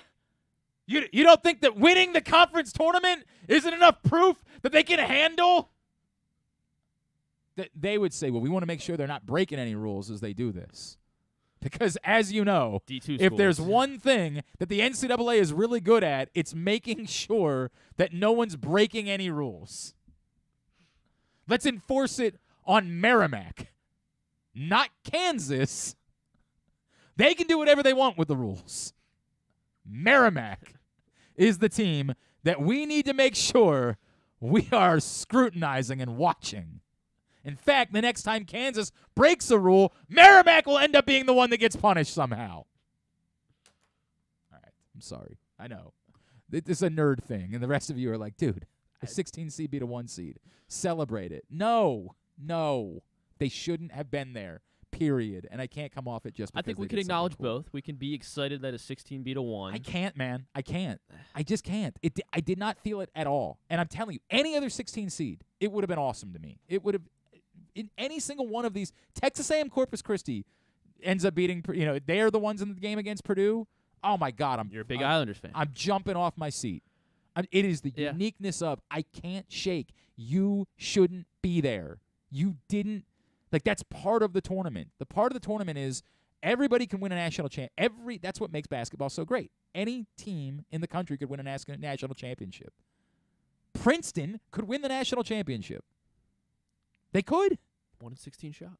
That's the way it works. That's what makes the sport so great. Except when you're reminded someone wasn't allowed to. I can't shake that. So it is inherently not the way this tournament is supposed to operate. So the 2023 champion will be an illegitimate champion. Well, plus that and the bull-esque call on Kansas at the end of the game the other night that got them eliminated. Horse-esque call that Terrible was. call in the Memphis FAU game. That wasn't nearly this. They were taking their time out. Who was the tie-up? What game? That was the Memphis FAU game? Game. They called the tie-up when every single Memphis player, except the player with the ball, was calling timeout. Well, and there was no actual tie-up on top of it.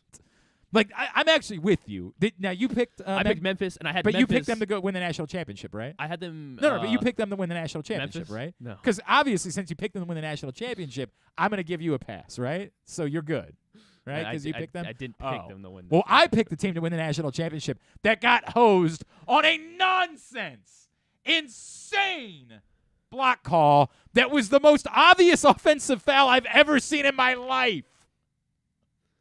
I'm still confused. Congratulations. Go take your shirt off, Eric Musselman. Maybe give it to the official. Sign it for him as a thank you. Also, how does that work? Because Arkansas beat Kansas, does Kansas? Because now aren't they the? Don't they get? Real Kansas. They are the real Kansas. Yes. So they have to. They are now just Kansas. Do they have to flip flop? Is that the way that works? I think they're just Kansas. Do they keep the logo, or how does that? I guess they're still the Razorbacks. I don't know how. The Kansas Razorbacks. The Kansas Razorbacks, and now the Arkansas Jayhawks is the way that it goes moving forward. I don't make the rules, man. They're just they're all the way up there. What am I supposed to do? Go get. It's one of the great episodes. I know that it sounds distasteful that they called it the Crack Baby Basketball Association, but it's the most thorough takedown of the NCAA that ever existed. It is South Park. I get it. Jumped the shark at some point. I would argue that South Park had a 5 to 7 year run. South Park dates to when I was in high school. Right, man. I know. That's the crazy part about it. And it's sort of like The Simpsons. It's just existed for so long that you're not as excited about it as you ever were. And that run for about 7 years for South Park, get past the first, even the first 10 years of South Park and get into the part where they were offering more social commentary. Yeah. And there was a 7-year run in there that it was as blistering. The Dan Snyder episode was brilliant. They've probably done the best sports commentary that's ever existed. Now, they do fall a little bit too, into let's just take down everyone. There is nothing sacred. But, man, the Crack Baby Basketball episode is one of the greatest episodes of any television show ever for its commentary. I have to make sure I watch that one. Perfect. And you also have to remember what the rules were at the time. Now that we have NIL, you got to think back to where we were at the point that episode came out and how stubborn and bullheaded they were about this. And it's remarkable. All right. What are we doing here? Oh, today's show is brought to you by the Baltimore County Police Department. If you have a passion for service and you want a career for life, the Baltimore County Police Department is hiring. Join BaltimoreCountyPD.com. 410-887-5542 is the phone number. You got cadet salary starting at over $32,000 a year, lateral officers at over $64,000, entry-level officers over $60,000 a year with a $10,000 signing bonus available for entry-level and lateral officers, plus incredible benefits, advancement opportunities with specialization. Just find out. Just call. Figure out. Think about it. You say, I don't know if that's the path for me. Well, talk to them about what's available. Again, 410-887-5542. Join BaltimoreCountyPD.com. It is a Monday edition of Glenn Clark Radio. Jeremy Conn coming up next. Gambling can be a fun and entertaining experience, but there are risks involved. If you're planning on betting on the game at the casino or on your phone or computer, know your limit, stay within it. Set a budget and a time to stop. Remember, gambling isn't a financial solution, and it doesn't mix well with alcohol or drugs. Know the risks and have a plan before you begin gambling. For free and confidential services, call 1-800-GAMBLER 24/7 or go to helpmygamblingproblem.org. Baseball season is finally here, and what better way to celebrate than with some fresh gear from Birdland Sports. As a small business run by O's fans, Birdland Sports offers a great selection of unofficial merchandise, including unique designs like Birds Are Coming tees, player cartoon shirts, and championship prediction designs. And the best part, their prices are more affordable than the big guys. Get high-quality gear without breaking the bank. So whether you're heading to the ballpark or watching from home, show your love for the birds with Birdland Sports. Visit birdlandsports.com today to browse their collection and gear up for the season. Let's go O's! Whether your focus is luxury and comfort, convenience and technologically advanced connectivity, or sporty performance and aggressive styling, we've got the perfect Highlander for you. Check out buyatoyota.com for deals on new Highlanders from your local Toyota dealer today.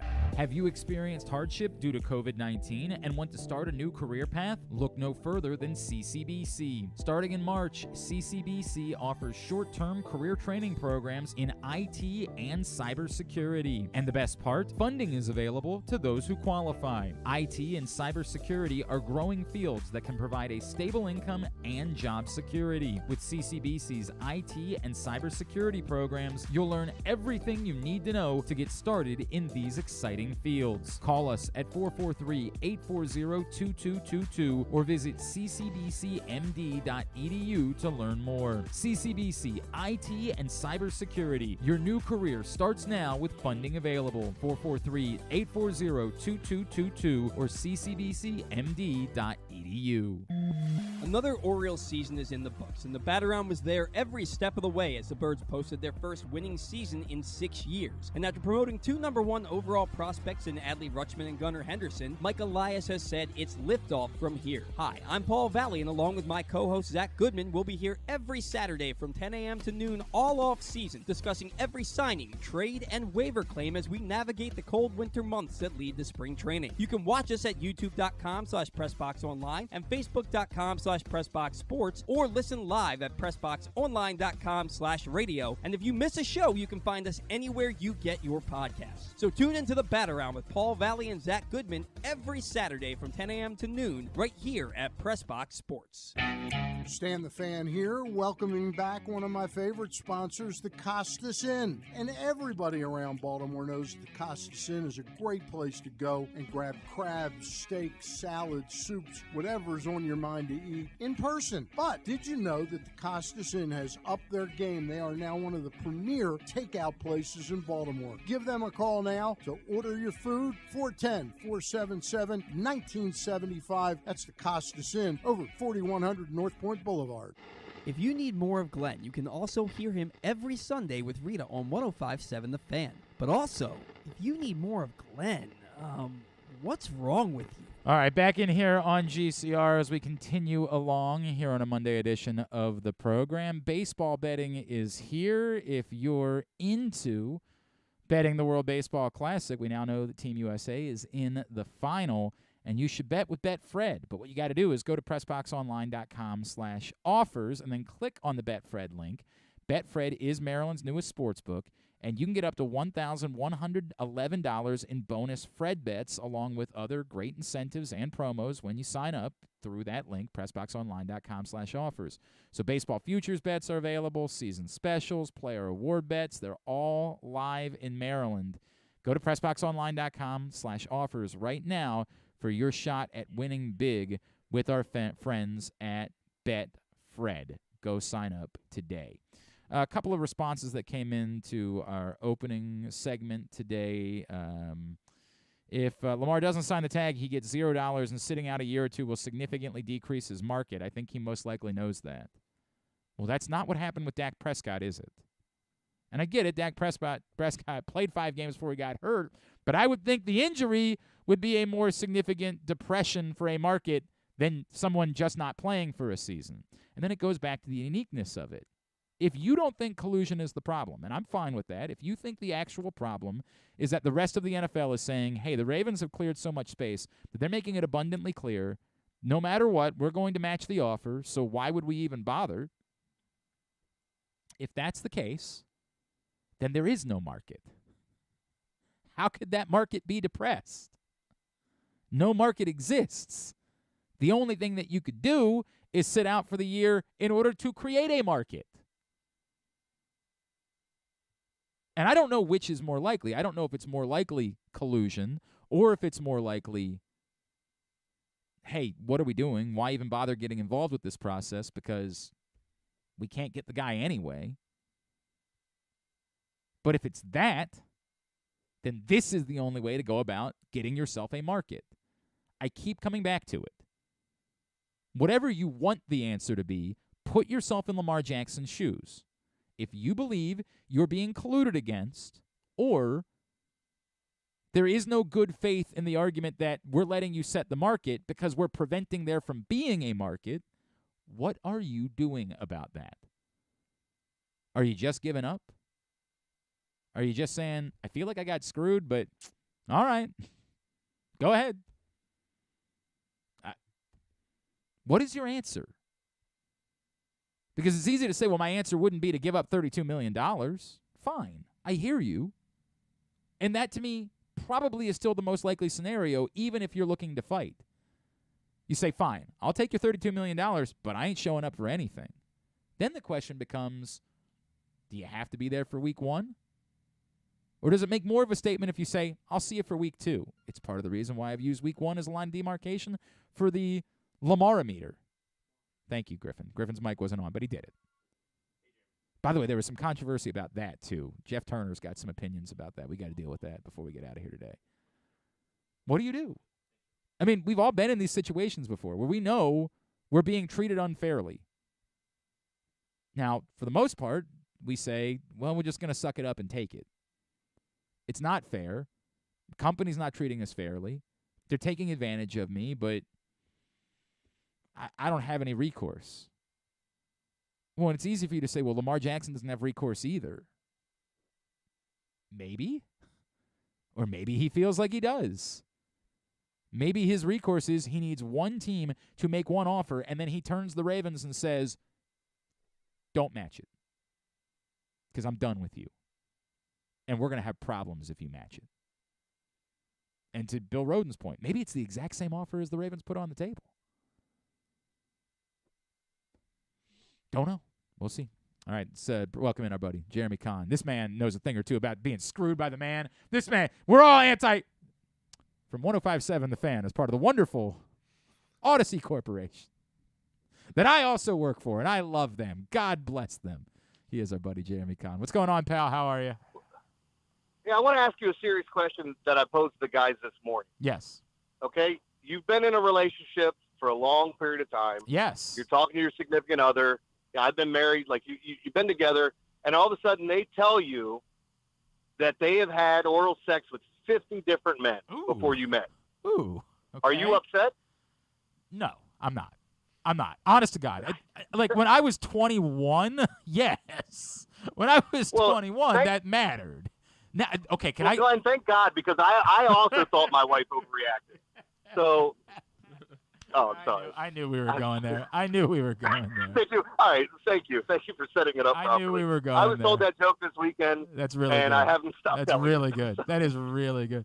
Can I be? Oh man, I want to talk about something now. Can somebody?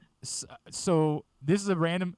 I have a friend that after my wife and I started dating, who, by the way, also happens to work in radio. It's pure happenstance. She's not a radiophile. That I found out that my wife had previously slept with. And I remember a buddy of mine finding that out and being like, dude, how are you able to do that? She hooked up with, and I was like, what? Are you 12? Like, what in the world are we? You understand we're all adults. We've all had sex. Like, imagine. And by the way, how much worse would my life be if I was with do you know what? I'm going to end up saying too much here. I'm going to just leave it alone. I'm going to say something that somebody's going to hear later and be like, yeah, we're not comfortable with that. I'm going to end up. Why did you tell that story? Right, I'm not going to tell that story on the air. Like the idea of that. You said your wife's not a radiophile, but I got to be honest. Yeah, too. I mean, I felt you giving me the eye, but I thought she did too a little bit. I'm just, on that there. particular day, she probably did. She was a little tipsy. Yeah, a little tipsy. Oh man, you should hear what she said about Norris. Oh my goodness. No, not a thing. Not a thing. A radio file. Oh my God. God. I got an even better radio file story. There was a listener who showed up doing a private event that I don't know how she found out about it. She ended up marrying one of my friends. Straight shoot. Wow. Straight shoot. Just a listener showed up. I didn't know. I was like, oh, hi, you're what's her face? And ended up marrying one of my friends. Straight shoot. All right. I got a few things for you. One, how'd you do this weekend? How was the weekend for you? I killed it. I mean, I had a day where, and I tell people this all the time, I focus on my top plays. All right. So that's where, like, everything else to me is a lean. But if you're a gambler, there's a lot of people out there that are just action junkies. They like games. They'd rather bet, 15 games and put $25 on each, or maybe take a couple that are their favorites and put a little bit more on. But my top plays are primarily what I look at. Had a winning day every single day with my my top plays, 4-1 in a bunch of them. I think I went 3-2 one day. One of the days was not great overall with picks, but my top plays were 4-1. So it's kind of, there's a little give and take to it. Yesterday, I think I was 13-4 against the spread. Wow. And if Indiana had won, I'd have won about $15,000. So It's just like I had them in a bunch of parlays and they lost, and I thought about cashing out and I let it ride. And, those are the risks you take. What are your rules for that, by the way? Because I think I've told you before, I am the cash out king. Like, the moment that I see that I get American dollars that I didn't previously have, I am ready to take it. What are your rules for cashing out? So I think most people or most gamblers that are in on this would tell you don't cash out. Right. Now, and I'm the opposite. It's hard opposite. for me to argue. If you have so I'll give you the example, and I'm going to use $500 bet on a 3-team parlay because it's just easier. It's easier to figure out. Or it shows you the kind of the setup. So let's say I bet 500 on a 3-team parlay and I hit the first 2 legs. And what happened in a situation that I had very similar to this over the weekend was they offer you a buyout of about, $1,050 or so. Okay. Well, that buyout doesn't include the $500 you bet, because if you'd already hit a 2-team parlay, you'd have been paid out 12-5. Yeah, that's true. So there's not the inherent value in taking that $1,000, because had I bet a $500 2-team parlay, it would have paid out 12-5, and then my $500 would have been included in that. So, like, on top of it. And that's the hard part with betting, the difference between betting legally and illegally, because people that bet illegally, you just put the bet down, you're not fronting any money. So when you front the money, you're going to get that money back on top of whatever you win. So if parlay is 6-1, if you bet $500, that's $3,000. And on so you're telling me if I win one more game, I'm going to get paid $1,800, $1,900 on top of it just by letting it ride on a $500 bet? Then I have to take those odds if I like the game. I do understand, though, people that want to play it safe and cash out, but the numbers would tell you you don't do that. I understand everything you're just saying mathematically. I just know that I'm going to lose because it's me. That's where I am. And I've done that, too. Yeah. I'd be lying to you if I tell you I haven't cashed out a parlay I didn't feel good about, even some where I thought for sure was going to lose. But the one that got me the most is the one I cashed out, and then, then it hit, of course. 10-team parlay hit. Of course. Yeah. Yep. And then I would have won like $5,000 more. You're sick about it after that. You're you can't think about the money that you won, because all you can think about is all the money you could have had in the process. I completely So just to recap, my bracket looks like trash. Yes. But my betting has been great. I think that's all that matters. I think that's literally the only part of this that matters whatsoever. As far as Maryland's concerned, I don't care that they got pasted. I thought they were going to get pasted. I couldn't believe the line was only 8.5. Like, I never saw a world in which they could be competitive with Alabama, and clearly part of the story being once Juju Reese got into foul trouble, they had next to nothing to offer. Now, it's also disappointing that Jameer Young played as poorly as he did down the stretch this season. That's a real bummer, but, I still would like to have him back next season if he would be interested. I still come back to, to me, irrelevant. It would have been irrelevant to me if they lost to West Virginia on Thursday. The story of the season was they outperformed expectations, that Kevin Willard appears to be, having things going in the right direction. I just don't – I know you and I have talked about it. I am so unmoved by the fact that they were so non-competitive for so much of that game on Saturday night because I never really thought they would be. See, so I thought a little differently about it because they had the lead early on. You mentioned Juju's foul trouble.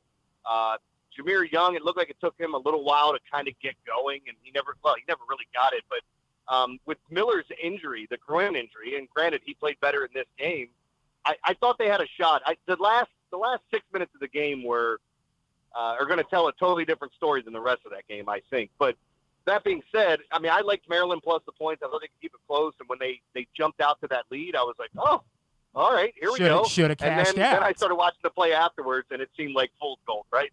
Yeah. So, but I don't know if you are in the same boat I am. I know it's been 1 year. I don't know that I love the coach as much as I love Kevin Willard. He's great, man. I love hearing his interviews. I love the fact that he's been out recruiting, and I know he's been out because I've talked to some of the there's different players and guys locally that he's met with, and because we have him on the show once a week, there were times that he didn't come on because he was out recruiting. And I love that aspect. I love how he coaches. I love the offense I'm seeing, even though he doesn't have the right pieces to fit just yet, his offense. So what he did with somebody else's players for the most part, I think was really impressive. That's where I am. But to bring up the interview, what he did at halftime of that first game where, dude, I thought we could been down by a lot more. I was actually kind of relieved. I mean, it's great. I like the guy a lot. He didn't have to win me over, but he did with that comment because I just think, that's a guy that's cool under pressure. Yep. He's in that moment. He's like, oh, God, this is awful. And he can be honest about it, That part of it is for now. I think he was playing with house money, right? This is not the team. Yeah. This is a team that he overaccomplished with. Get back to me in 2 to 3 years, and, let's see where he is at that point. But right now, every reason to be on board, every reason to be a believer in the direction of the program with Kevin Willard, and every reason to think that there are better days and brighter days ahead. Jeremy Conn is with us here on GCR. A couple of takes that I have that are not as popular. I love the NCAA tournament is like my favorite thing in the world. I love it. It is, and to me, what I love most about it is it gives the entire country to get around and chant out, let's go oral, or we want oral, or whatever. We love, like you were doing with all those gentlemen when you were coming up. Yes. I love that, but I could not embrace the Fairleigh Dickinson thing, man, because I could not shake the fact that they shouldn't have been in the tournament to begin with, and it's bull-s that Merrimack won the league and was told, sorry, you don't get to be there. I was not capable of celebrating Fairleigh Dickinson on Friday night. I get that. I've said this before. As much as, and you might disagree with me, you might not, but as much as people love upsets, I would rather see the best teams play the best teams. And I'm not telling you I don't like an upset here or there. Okay. I never want to see a 16 beat a 1 because it changes the whole bracket. We had an FAU Fairleigh Dickinson game last night that I'd like to see the ratings on if anybody watched it. But I think people love the idea of it, and until we get those teams in the, the 32 or Sweet 16 Elite 8 once to go further, because the stories are great down the line when you're saying, hey, I remember watching George Mason make that run. Right. But in the moment, seeing Florida Gulf Coast might be the one that was different because they were fun to watch. Yeah, Dunk City, yeah. That was a ridiculous team. But I just think the upsets, some of them are good, but I get what you're saying about Fairleigh Dickinson because there's a lot of teams, and I mostly do it with the Power 5. I'd rather see a really good team from a smaller conference than and I'm not pointing at the team, but an NC State from, I get that. Getting from the ACC. I get that. I just, you got to win your league. That's the way this works. If you're coming, you have to win the league, and they didn't do it. It's just a nonsense rule from the NCAA. Let me go to something though because I want to move on to something else. But let me come back to something. We're talking so much sports today. It's weird. Sports and oral sex. That's what you get. Glenn Clark and Jeremy Conn. That's the way it works. Nice. Right? We should put that on a T-shirt, actually. Let me go back to something. I brought this up with Pat Kennedy earlier. What do you do if you're Kevin Willard and you're trying to look at a league where to win the league, you have to be physical, you have to be tough, but then you see year in and year out that other than Tom Izzo, the league is utter and complete garbage in the NCAA tournament because it's not athletic enough. So how do you handle yourself in recruiting and building a team when there's a sort of large dichotomy between what's best to win in the Big Ten versus what's best to win in the NCAA tournament? That's a great question, man. I like, my whole thing is, like, you got to recruit players for your system. If you run a finesse offense and you run this up-tempo offense, maybe you don't want bruisers. Maybe you want, more athletic guys that can get out and push the ball. You want speed. Like, Fairleigh Dickinson was they were the smallest team in the tournament, and they were a pressing team. So they have to create that press and have to create turnovers to stay in games. And so I think that's ultimately what you have to do, is you got to recruit the players for your system. Like, getting physical players, like, there's certain things that can be taught, but we were actually talking about something similar to this, because I said, I think Willard's in a great spot because as a basketball player and as a coach, I love guards that come from Chicago, New York, and Baltimore, okay? Not necessarily in that order. I mean, could be, but I just think these guys grow up differently. They have a different mindset, and they're a little bit gritty. There's a toughness, yes. There's definitely a toughness. Yeah, the Ace Baldwin type. Yes, and like, when you start looking at those type of players, I just think there's a difference in them. So those would be the kind of guys I would recruit. And I'm talking specifically guards, but it goes, it doesn't have to be a guard. I just like the mentality of those tough point guards. So, like, if I were a college coach, the first thing that I'm doing is making sure that I have a point guard every year that I know can make players around him better and can play defense and be tough, So I just think that's what you have to do, is you got to find guys that fit your system. And it's different playing in the Big Ten. Remember the old Big East? I mean, they beat the crap out of each other. And then if you look at the tournament now, like the Sweet 16, and we start naming things, like Rob was doing it. He was going, man, there's only one team from the Big 12, and there's only one team from this conference. And then there's, he's going through all.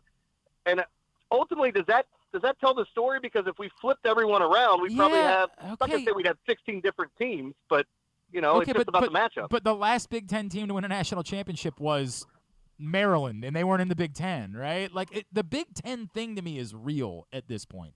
And we see it because we watch the league enough. We see that it's, and I'm not trying to make this about race, but it's a bunch of big white kids that are kind of aliens, that are just massive, and they're playing a different way. And then you get to the NCAA tournament, and there's teams that are loaded with great guards. Who was the best guard in the Big Ten this year? Boo Buie, I guess, right, at Northwestern, who lost to a depleted UCLA team. Like, this was not a guard league this year. So I worry that you try to build a team that's best suited for the Big Ten, and you're setting yourself up to be run out of the gym in the NCAA tournament. You try to build a team that's the best for the NCAA tournament, and you set yourself up for taking losses specifically on the road in Big Ten play and ruining your chances of improving your seeding and trying to get there as a 4 or a 5 seed in the process, which right now Tom Izzo is about the only guy that has proven he's capable of doing that. Man, you asked a really good question. Who's the best guard in the Big Ten? Because, like, you could look at Sensabaugh from Ohio State, who got hurt. And then he's a freshman, I believe. Yeah. And then, who you mentioned, and Boo Buie, who I absolutely love. And I love Boo Buie, too. Braden Smith's a really good point guard. He had a ton of turnovers for Purdue. Man, that's and there might be somebody I'm just not thinking of right now. Well, who was the kid that got hurt for Rutgers? Oh, God. Yeah, I mean, like... that one's not jumping out at me either, so, like, he didn't even come to mind when we were talking about it, but there are a lot of good freshmen. But it was Mag, and you know what? He was more of a forward than he was a guard, too, right? Like... I don't know, man. I mean, it's an interesting debate. I don't think the Big Ten is... Like, I used to always think about the big offensive linemen in the Big Ten, the big whiteys. Yeah. I don't think the Big Ten is just a bunch of big white dudes, because I think their wings are really good, but... what am I talking about? Am I talking about Bonchon or no? They do have good wings, though. They are really good. Yes, they do. Yeah. But no, I do think that there might be something to your, what you're pointing out, that the guard play might be a little bit down. But if they're recruiting a lot of freshman guards and they're really good, they leave after 1 year. So we could probably go back to last year and pick out a couple that are in the NBA now. But I don't know. It's a really tough question, because Keegan Murray was there. His little brother's at he's still playing. Yeah, but Keegan Murray was more of like a true shooter, right, than he was an attacking guard. You could. He was more of a Keegan Murray's probably more of a forward, to be honest. Maybe Jaden Ivey's the guy I'm looking. But all that being said, when you start looking at the guys that are in the Big Ten, I never get caught up when we get to this point and go, oh man, only one team made it from here, one team made it from there. But it's been going on long enough, to your point, it may actually fit that narrative. Look, man. I don't have the answers. I just ask the questions. Like that's the good. It's the good news for most of us that are in this business. But then we have to take turns being the ones to have to answer the questions, and we acknowledge we don't know the answers either. Hey, in the new print issue of Press Box, Jeremy's got his tips for betting the NCAA tournament, and I happen to get word that did really well. We got a lot of clicks from that, so thank you. I'll be taking your bonus. I appreciate it. But go pick up that print issue of Press Box right now. It's available for free at your neighborhood Royal Farms with Gunnar Henderson on the cover. All right, I have 3 things I want to knock out, and I already kept you a little while. And this is all sports. We've done way too much sports today. Number one, what are you doing? Number one, I can't get in. I've tried. I just can't care about the World Baseball Classic. You can't sell me. God bless. Everybody wants to tell me about how much the guys love it, how much the crowd was into it. And I get that it's way better than watching, spring training baseball right now. Like, there's no doubt that it's better than that. But it's a fake competition. You literally have a pitcher that could be the best player on the field, and you arbitrarily tell the guy, yeah, but you have to come out of the game. There is no sport that exists in the world where you arbitrarily have to get rid of the best player for no reason whatsoever. I can't buy that it's a legitimate competition, no matter how many people enjoy it. I like professional wrestling, and WrestleMania will be electric, but I can't tell you it's real either. Get off my lawn. The World Baseball Classic isn't a thing. I'm okay with the feeling of that. Like, we were talking about this morning, and I said I'm kind of torn because, like, I have enjoyed watching the highlights. I have not watched the game. All I've seen are highlights. I don't even know what time the damn thing comes on, and it doesn't.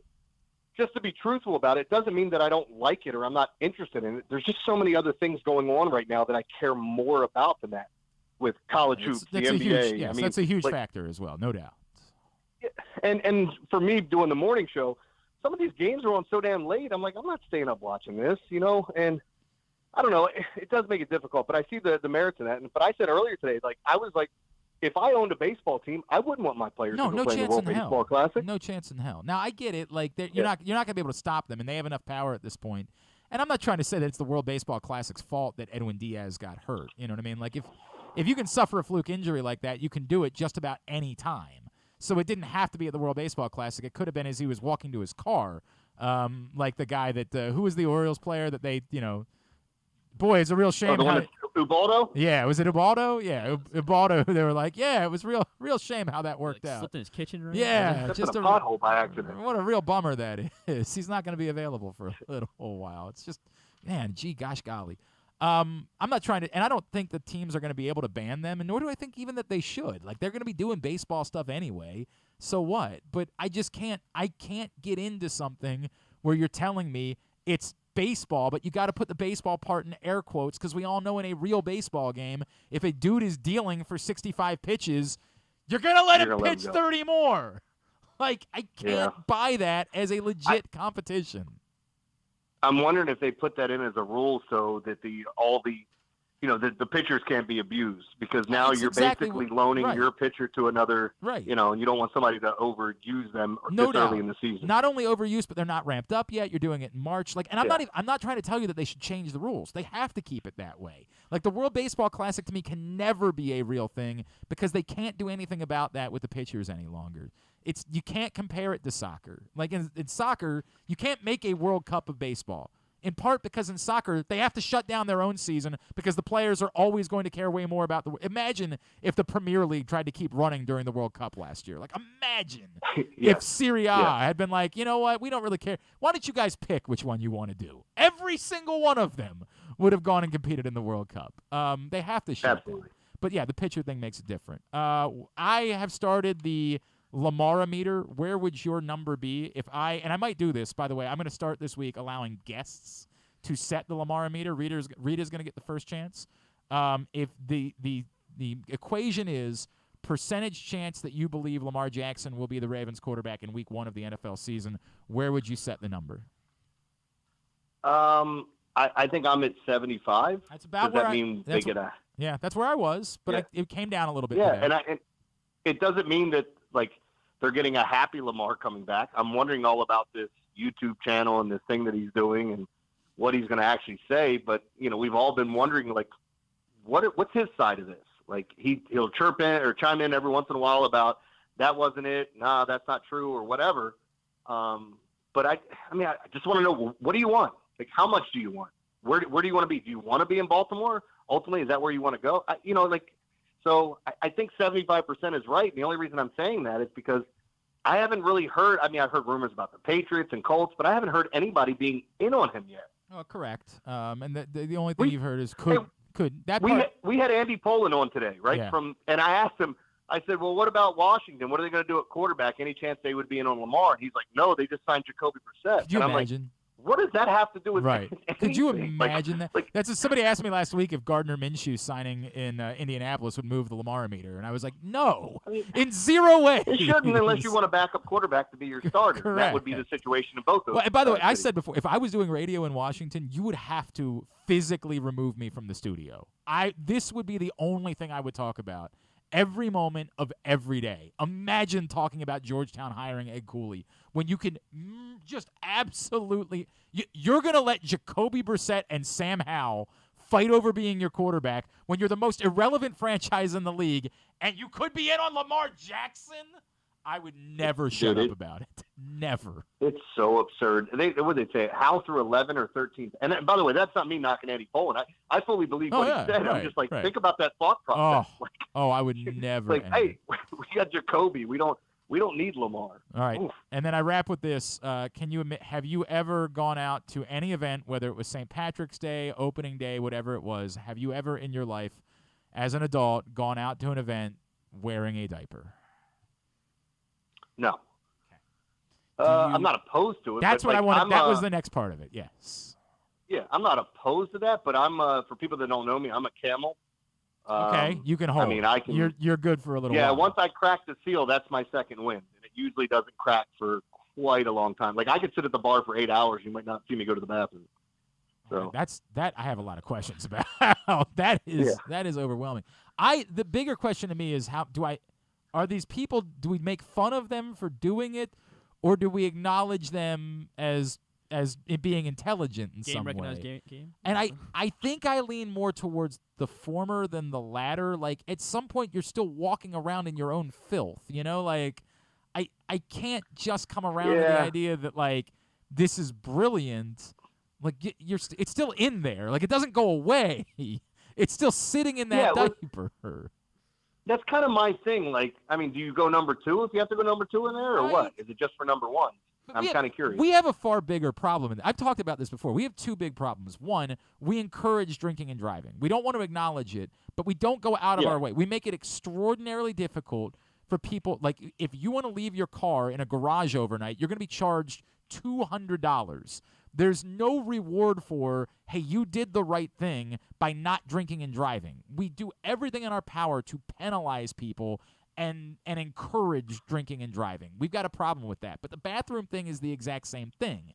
Nobody wants to make it easy to have bathroom access. No one wants to go out of their way to think about that, as if people aren't going to drink at events, as if you want to make the money off of St. Patrick's Day, right? Every single establishment in town wants to make bank on St. Patrick's Day, but none of them want to think about the consequences of the people that are doing the alcohol consumption. Yes, and it's funny you say that about bathrooms, because, like, I remember my first time going to Preakness where somebody's like, oh, yeah, we're staying in Corporate Village, and we have our own bathroom. And I'm going, that's a big deal, like having your own bathroom. Aren't there bathrooms everywhere? And I understand, like, nobody wants to go number 2 in a potty that everybody's been peeing all over. Like, correct. You know, but the fact of the matter is I hadn't been to Preakness to fully understand, like, how great that is of having your own bathroom. Dude. And sometimes that is a very, very important thing. My Mrs. Clark, this was the first year that we went, like, just as fans last year, like, that I didn't have to work, and she said, we're not doing the infield. Like, we're not doing the cheap seats. She's been, like, she knows what it looks like there. She's like, we're paying real money if we're going. And I said, oh, good. My kids aren't going to college anyway, so that's the reality of the circumstance. All right, what's coming up on the show this week? I was going to tell you, like, if you gave the option to players to either go to the World Cup or play in their league, I'm sure the guys from Richmond would stay and play in their league and try to win it. Yeah, damn right they would. Did you watch the first episode? I did. Yeah.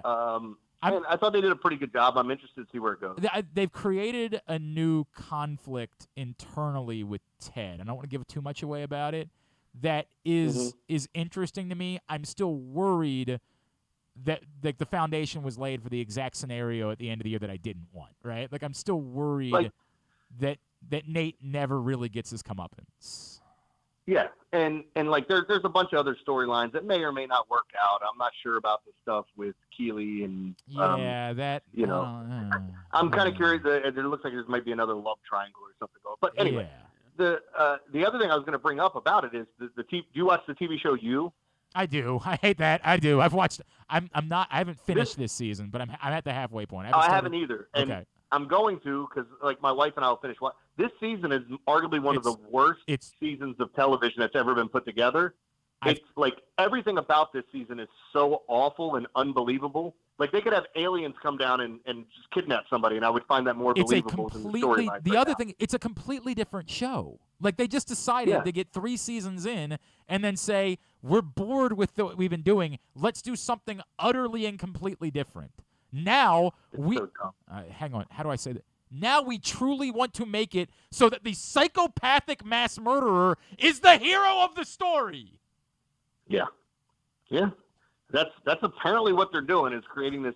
But like I can't get past all the things. Like 2 people know all of the things that he's done, and no police officers know any of it. Unbelievable. And then all of a sudden they happen to be in the same city that he goes to. Like, how weird? None of it makes sense. How weird? It all worked out that way. Did you watch the Murdaugh murders, by the way? Yes. Oh my God, man! Like I have a lot of that family is trash, dude. And then they need to go back and look to make sure the older son didn't kill one of his. Okay, yes, that. But also, were you a little bit weirded out by all of the girls' friends? Like, did they all come off? And I get they've been through trauma. Like, I understand that's part of it. But they all also came off like they had something to hide. Like, they all came off to me, especially the dude whose girlfriend died. Like, that guy, the fact that he didn't want to criticize Paul, that he didn't want to criticize Alec, or, by the way, what is that? The guy's name is Alex, and it's Alec somehow? Like, I'm supposed to believe that A-L-E-X is pronounced Alec? What the hell is that, man?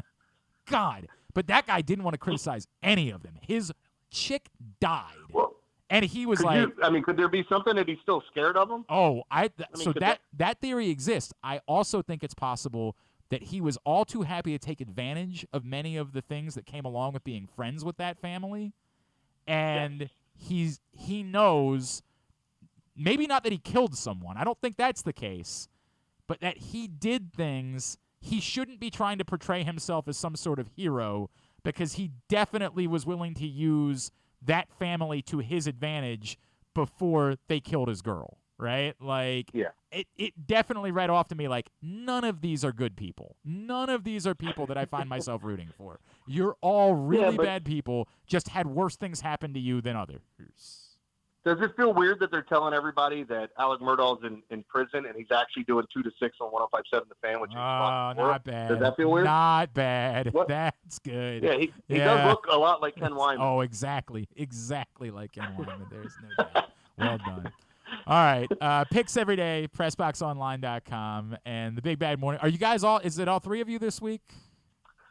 Well, I'm off tomorrow and Wednesday. Why not? So I've got some house cleaning to do. I've got some medical stuff I got to clear up. All right. Well, if you need help prepping for your colonoscopy, let me know. I'll come over. And the new name is Jenny, by the way. So I can't wait. I need you to know I will support you at every level through this. I'm kidding. All right, bro. At Jeremy Conn 1057 on Twitter. We'll talk to you next Monday. Thank you, pal. I appreciate it. See you, man. It's Jeremy Conn. Boy, we covered a lot there. We did like an old school radio segment. The hell was that all about? Really weird. Got in all my takes. God, I know everybody's all enamored with the World Baseball Classic. Look, it is part of the problem. Even if it was a legitimate competition, if you ran it during the NCAA tournament, I'm not going to watch it. I'm sorry. I can't fathom a human being choosing it. Finals on Tuesday. What else is on TV? Yes, that would be the only time. That would be the first time the entire tournament that I would have the option of watching a game. And it's bad enough that it's not real baseball. But add in the fact it's a 10-day tournament. I didn't realize that when the thing started. I didn't realize it was all over in 10 days. That's nonsense. You're the champion of a 1 game in baseball? 1 game is how you're going to determine a champion? What?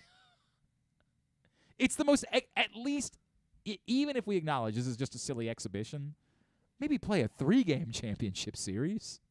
Maybe something that makes it seem slightly more legitimate. College baseball doesn't determine things by 1 game. Like, what is that?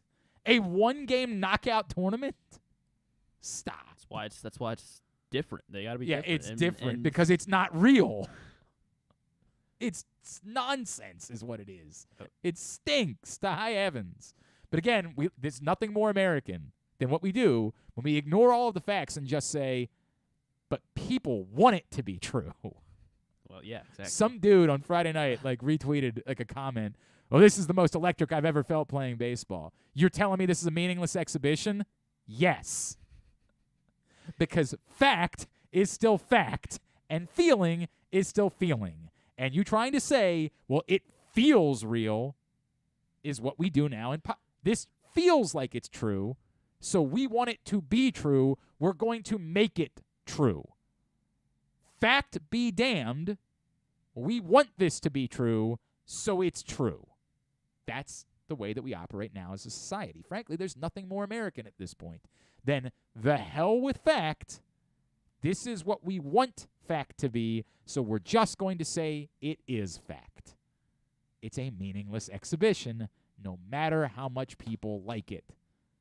People like professional wrestling, too. Yes? I'll do my WBC tidbit really quickly. The first go-ahead grand slam in the 6th inning or later in World Baseball Classic history. Trey Turner on Saturday night. Whoa! I want to defend it, but it's the same exact. I'm watching March Madness over this, so I haven't watched. And again, that's not even my biggest problem with it. It's a problem, but it's not even my biggest problem with all of this. Is that it's on during March. Again, it could be the best. It could be the best competition. The pitchers could be allowed to go for as long as they wanted to. They could play for the entirety of the month. All of those things, and I would still say, sorry, Chief, we've got plans in March. We have things that we do around here. That's what I'll be doing. Speaking of atmospheres, I think I got to go to an Atlanta United game. Did you see? They still play in the big stadium, right? Yeah. Did you see the goal by? I think his name was Thiago Almeida. No, I didn't. On Sunday, unbelievable, nuts. and the place went crazy. That's cool. I mean, that's cool. I mean, dude, I don't know. The MLS product. I'm jealous because I wish you can say it's not top soccer, and it's not. I know that, but. Again, I guess that'd be it's almost the exact same thing. Just because it's electric, and Seattle is always electric. Portland is absolutely electric. Now, that's a smaller stadium. That's a normal size or right-size stadium. Columbus is electric. I think Cincinnati's been really electric since they came in. Somebody told me, I think it was Nikki Bozeman who told me that she went to Charlotte, and that's been electric since they arrived. And I still think they're playing in the big stadium in Charlotte, too. I think they were going to build a stadium in Charlotte maybe. But just because the atmosphere is great doesn't mean that you get to pretend like it's the highest level of soccer. You don't get to say, oh, you're telling me that's not high-level soccer? Yes, I'm telling you that. It is definitely not one of the top soccer leagues in the world. It doesn't mean the competition isn't legitimate. The competition is legitimate between, I would say it's... even in England. You and I both worked the D3 lacrosse event this weekend. The competition was incredibly legitimate. Yeah. Now, I don't get to pretend like those teams are better than Maryland and Virginia on Saturday, which was a thriller that Maryland won in overtime. I don't get to say York and Christopher Newport that's better than Maryland, Virginia. But the competition was even. It was excellent. It was awesome to watch. It was a cool... I did the Stevenson game on Friday night. It was Stevenson and Dickinson, and there was a real atmosphere, and there was a real feel, and there were people that were into it, and the game was amazing, and it went to overtime, and it was awesome. But I don't get to then say, it's better than I don't get to say, I can't make something fact that isn't fact. But it's legitimate competition, unlike the World Baseball Classic, which is not. No matter how many times you slice it. I guess, they went 14-2 last night, so... Well, yeah, that was a bit of a blowout. I didn't. Again, I did Mullins. not watch. Somebody told me Cedric Mullins. Twitter told me that Cedric Mullins hit a home run. Got his picture with Adam Jones. Anything else? I think that's it. It's still an exhibition, no matter how many times you try to make it something else. Gambling can be fun, but you should set a limit and stay within it. Remember that if you or a loved one has a gambling problem, call 1-800-GAMBLER 24/7 or go to helpmygamblingproblem.org for free confidential services. Tidbit and Tubular to wrap it up. Glenn Clark Radio.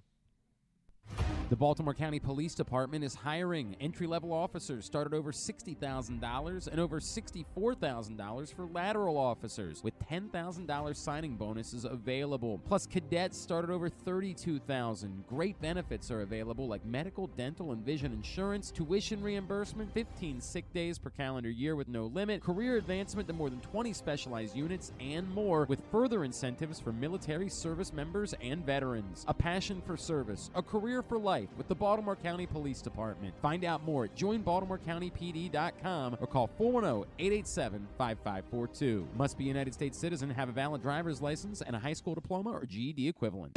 The latest edition of Press Box is available now. On the cover, Luke Jackson profiles Orioles phenom Gunnar Henderson, breaking down how he was able to become the top prospect in baseball at such a young age and what could be next in his first full MLB season. Also inside, we meet lacrosse players from the men's and women's college programs across the state, and Bo Smoka breaks down another year of wide receiver issues for the Ravens. Press Box is available for free at over 500 area locations, including 60 Royal Farm stores, and you can always find the entire edition, as well as the best daily coverage of the Orioles, Ravens, and Terps at PressBoxOnline.com.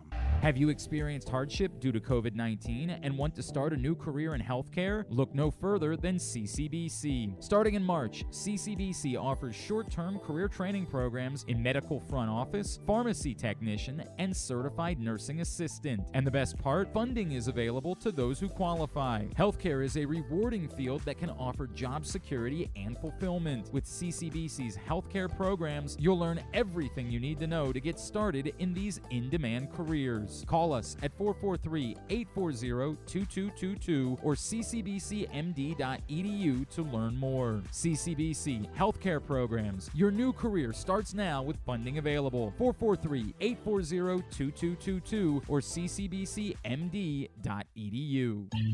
That first sip.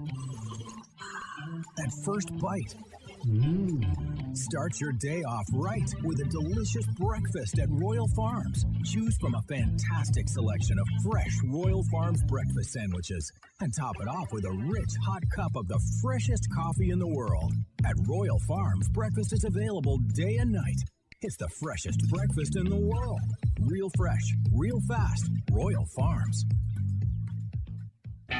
Stan the Fan here, welcoming back one of my favorite sponsors, the Costas Inn. And everybody around Baltimore knows the Costas Inn is a great place to go and grab crabs, steaks, salads, soups, whatever's on your mind to eat in person. But did you know that the Costas Inn has upped their game? They are now one of the premier takeout places in Baltimore. Give them a call now to order your food, 410-477-1975. That's the Costas Inn over 4100 North Point Boulevard.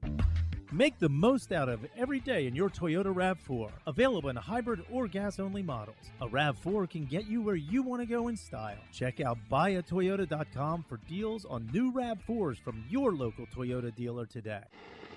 Check out PressBoxOnline.com every day to find daily winners and betting advice from Jeremy Conn. And if you want some advice about life decisions that you probably shouldn't make, here's Glenn Clark. All right, winding down for a Monday edition of the program. Stan the Fan Charles back in action tonight. He and Ross Grimsley will catch up with Eric Garfield from Utah Street Report, who, of course, is stationed down in Sarasota and does a lot of video and watches a lot of the backfields and just does a lot of comprehensive coverage of Orioles prospects when they're down there. And then even as everybody starts reporting, the guys that stick around for extended spring training and then the rookie league team. So Eric Garfield is going to join Stan and Ross tonight to chat about all of that. You can watch it at facebook.com/PressBoxSports. If you miss it live, find it at youtube.com/PressBoxOnline or PressBoxOnline.com/video. Let's get a tidbit. Tidbit of the day is brought to you today by PressBoxOnline.com/offers, where Betfred is up and running in the state of Maryland. And you can take advantage of betting $50 and getting up to $1,111 in bonus Fred bets. But you have to go to PressBoxOnline.com/offers in order to take advantage of those Betfred specials. You can't just say, I'm going to go to betfred.com and put in a password. You've got to go to PressBoxOnline.com/offers and click on the link in order to take advantage of it. Sweet 16 coming up this week. Plenty more opportunities if you had a rough first weekend, if maybe you were in love with Kansas or something like that. My Final Four still alive, baby. Yeah, boy. Good for you. Actually, you know what? I was looking at it. So you are... I think... Do I have the most max? No, you don't have the most max, but you have the most max of anyone who picked Houston. Let's go. So if Houston wins... Now, again, some of these other things have to work for you. If Houston wins... So right now, Ken Zales is the leader is the front runner. He has Arizona, and he has a max total points available of 940, which is one of the lowest numbers of max total points available. I think only you have lower, right? I have lower. I think somebody else has lower. There's a couple actually that have lower. Yeah, there are a few that have lower. Yes, I have a max total points. It's over for me. I am tied for the lowest at 590. Oh my gosh, over for your boy. It's done. Start rehearsing your one-shot. Yes, correct. It is over before it ever began. Now, KZ, he's in first place, but it's probably over for him too. Oh my God! I just realized Sean is dead last. Is he really? Yes. Your buddy, yes. Old PFF Sean. Old PFF Sean is dead last. Man, that ain't great. He does but he has way more points available than I do. Dramatically more points available than me at the moment. Yeah, not great. Your boy, it's over. It's fine. It was over before it ever began. It's the way it goes. KZ is at the top of the contest, but it's basically over for him too. Then that son of a bitch, Aaron Oster. We should never let a ringer get involved with these things. Oster. Where's Aaron? He's second. He's the A-man. He's sitting. Oh, the A-man. Okay.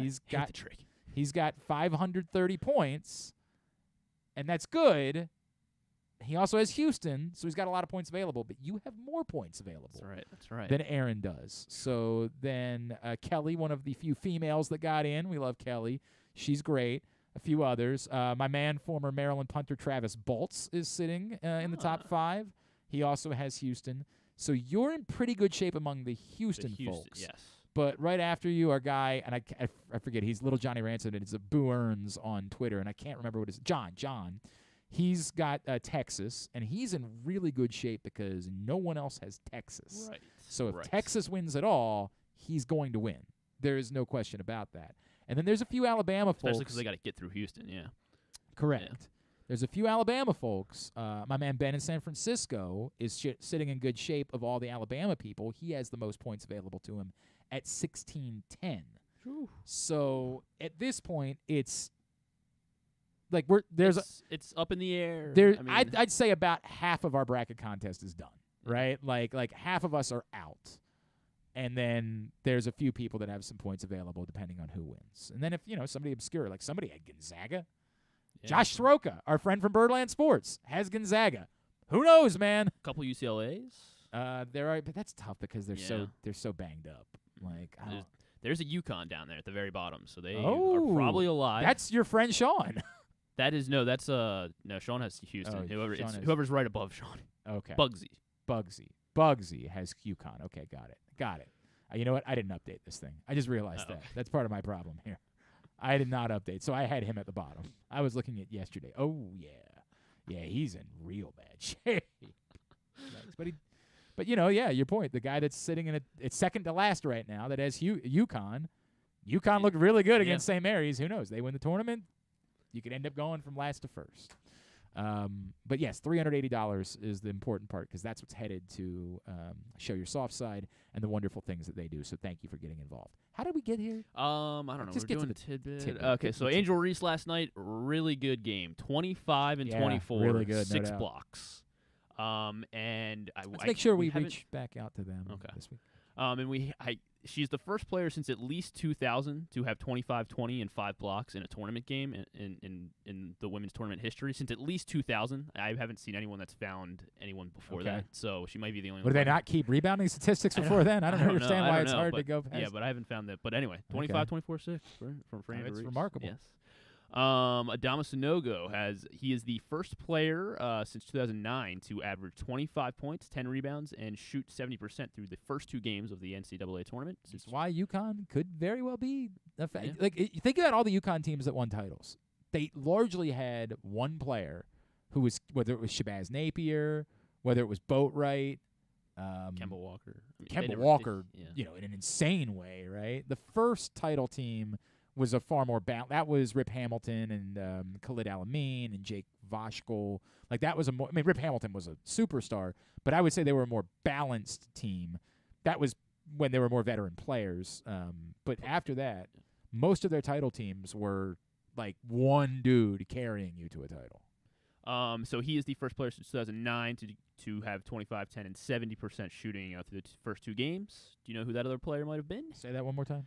25 points, 10 rebounds, averaging those and 70% shooting through the first 2 games of the tournament. Of this year's tournament? Yes. So I didn't know somebody else had. Yeah, somebody did it. No, sorry, somebody did it in 2009. Oh, okay. That's what I was trying to say that. Well, I was trying, but I just said this year's tournament. And you said it's and you Sonogo. confirmed. Yeah, Sonogo is this year's tournament. Right. You said the other person did it in 2009. In 2009, Duke won the title, right? Was that Duke over Michigan? Or was it 2010? It was a Big 12 school. This player. Big 12 school. 2009 Big 12 school. Would that have been? That couldn't have still been Durant at that point. No, it was not Durant. Yeah, it was Oklahoma. Oklahoma. Oh, it was. That's not Trae Young. Trae Young was after not that. Trae. Yeah, Trae Young was after that. Oklahoma. Another big guy. A big guy. Big guy. Oh, Blake Griffin. Blake Griffin, yeah. yeah. Sure. Blake Griffin, yeah, 25, 10, what am I 70 doing? in 2009. And they actually beat Morgan State in the first round, if I remember correctly. That does sound right. Yeah. Because they lost to Morgan State. No. Morgan State played West Virginia and Oklahoma the 2 years they made the tournament, and I can't remember which year was which. So, real quick, UFC tidbit maybe. Leon Edwards. Yes. You get it. Leon Edwards defended his belts and became the third largest upset in welterweight title history. It was plus 210. Was there any controversy to the decision? No, I didn't not get to really. watch I mean, the it was fight close. It was close. I picked Usman to win, so I was rooting for him, and I think I just like him better. Okay. But of course, Black Panther fame. He was in Black Panther. Yeah. And so I love Kamaru Usman. But I mean, I think I was since I was kind of leaning to him, I gave him more rounds than I probably should have. But Leon, as he was the defending champ, and he did what he did not lose that fight. So I don't think there should be any issue. The with decision to make we'll talk about it during fight. Let's wait for fighting words. So 12-23. Third biggest upset plus 210. He also has the second biggest upset, which was in August. Sure, plus right. 300. Do you know who has the biggest upset in welterweight title history? No, I don't. Be 2007. GSP lost. Who did he lose to in 2007? Oh God, I remember this. It was a plus 850 underdog. Oh God, it was. Oh my God. I remember that. It wasn't Rashad Evans, was it? It was not Rashad Evans. Who the F was it? All right, tell me. It was Matt Serra. Oh, that's right. It was Matt Serra I do plus remember 850. Yeah, I bet that was back when I used to watch all the fights. Yeah, so I thought you might. Yeah, it's going too far back. All right, and finally, Tom Izzo. Who did Rashad Evans beat that was so surprising? Who did Rashad Evans beat? Like that nobody saw coming. There was a big. I don't want to do this. I don't want to do this. He didn't beat Chuck Liddell, did he? Rashad Evans? Yeah. It might have been who it was. He definitely beat somebody that. It was a stunner. It was a. Like, we all liked Rashad Evans. We all thought he was on his way, but nobody saw it coming. No. He didn't beat Tito Ortiz. Rashad Evans beat. Hang on a second. This would have been. He was favored against Tito Ortiz. He did beat Chuck Liddell, yes. Okay. In September of 2008. Yep, 100%. All right, finally, Tom Izzo now has the most wins by a head coach. He beat Forrest Griffin to win the title, though. Most wins all time by a coach as the lower seed. So, like, okay. Lower seed beating a higher seed. Okay. He has 16. Can you tell me who he broke the tie with? And maybe who there are two guys tied with 11. So he has 16 wins. Izzo. It's such a specific thing. I'll say Boeheim. It is Boeheim. Yeah, because it's like somebody that wasn't a regularly. The problem is like the guys that were around the longest, Krzyzewski, like they were just so rarely lower Always seeds. the higher seed, yeah. So you had to come up with somebody that was. So what was the other part of the question? There are two guys tied at 11 with 11 wins for third place. Calhoun? Not Calhoun. These guys are, unfortunately, both of them are no longer with us. No longer with us. And yet, Lute Olson? Lute Olson is one of them. Again, you got to find somebody very specific here to have gotten a bunch of wins but not have been a high seed. All right, just tell me who the other It is Rolly Massimino. Rolly Massimino. All right, that makes sense. I should have. Yeah, that makes sense. All right, very good. Very good. Here's what's coming up tonight, totally tubular-wise. Tubular is brought to you by the print issue of Press Box, which is available right now for free. Your neighborhood Royal Farms. Gunnar Henderson is on the cover. Go get it today or read it all at PressBoxOnline.com. Women's tournament continues. The round of 32. 8 more games tonight across the ESPN networks. Starts at 4 o'clock on ESPN, Carolina, Ohio State, then Louisville, Texas, Baylor, UConn at 7 and 9, respectively. ESPN 2, Toledo, Tennessee at 6, Miami, Indiana at 8, Oklahoma, UCLA at 10, ESPNU, Florida Gulf Coast, Villanova at 7, Colorado, Duke at 9. If you've got MLB TV, there's video for Orioles-Phillies today. Kyle Bradish and Jeremy Walker, the pitching matchup for the Phillies broadcast. MLB Network has Marlins-Cardinals at 1, and the other World Baseball Classic semifinalists tonight, Japan and Mexico at 7 for the right to face the USA. Did I read that this is how much of a sham this whole thing is? Apparently, the way it was set up is that Mexico, because they won the group, would have been the team playing on Saturday night instead of Friday night. They would have gotten the extra day off and not had to play. But they set that up for TV reasons, for the game to be on Fox on Saturday night. And so they did it expecting the USA to win the group, and they basically just said, tough titties. Oh, so they just moved Mexico out anyway? And despite the fact that Mexico won the group and should have been in the Saturday night game, they just flip-flopped it and put the U.S. in the Saturday night game because the whole thing's a sham and there are no rules. It's a joke, man. Yeah. It's a joke, but God bless you. I'm sorry. I know I've been yucking yums all morning, but deal with it. Glenn hates sports. I know. I don't. I watched a lot of basketball this weekend and lacrosse. Oh, I couldn't have watched more lacrosse this weekend, Griffin. NBA TV, Mavs, Grizzlies at 8, NHL Network, Panthers, Red Wings at 7, the USA Network for WWE Raw tonight at 8. Non-sports. Not a whole lot. The Bachelor's on tonight. Of course, Peyton Manning's top 10 history, whatever thing greatest. Top 10 toys. You love that thing. You have included it every It's so week. weird. It's so... Whatever. And then finally, Fallon's going to have Florence Pugh on. She's in this new movie coming out Friday called A Good Person, where... I tell you that I watched Cocaine Bear. Oh, you did? Yeah. How was it? It was great. It was a lot of fun, man. Yeah. It was a lot of fun. Like, there's some things that are frustrating about it. Right. First of all, it's not classic. It's cult classic, which is what we all wanted from it. Like, they literally called the movie Cocaine Bear. Yeah, exactly. Going I into knew Cocaine exactly Bear. what I was getting, and it was fun. It was a hell of a lot of fun. You definitely find yourself saying, there's no way that this many people just wouldn't have shot the damn bear at some point. Like, that's the difficult part he was about on it. cocaine. I understand that. The shooting wasn't going to be enough. But they didn't do a good enough job of explaining that's why you don't shoot the bear. Everybody wanted to shoot the bear. None of them did. Isaiah Whitlock, I don't want to give everything away. Isaiah Whitlock was like the only one that made any argument for why you shouldn't shoot the bear, and even that was not very compelling. Maybe shoot it a lot. Maybe. This was Ray Liotta's last performance. No, it wasn't. not. That's a common misconception. Oh. There are other movies that are still to be released. Still to be made. Yes. Okay. So to be released. They've been made. They're still to be released. Okay.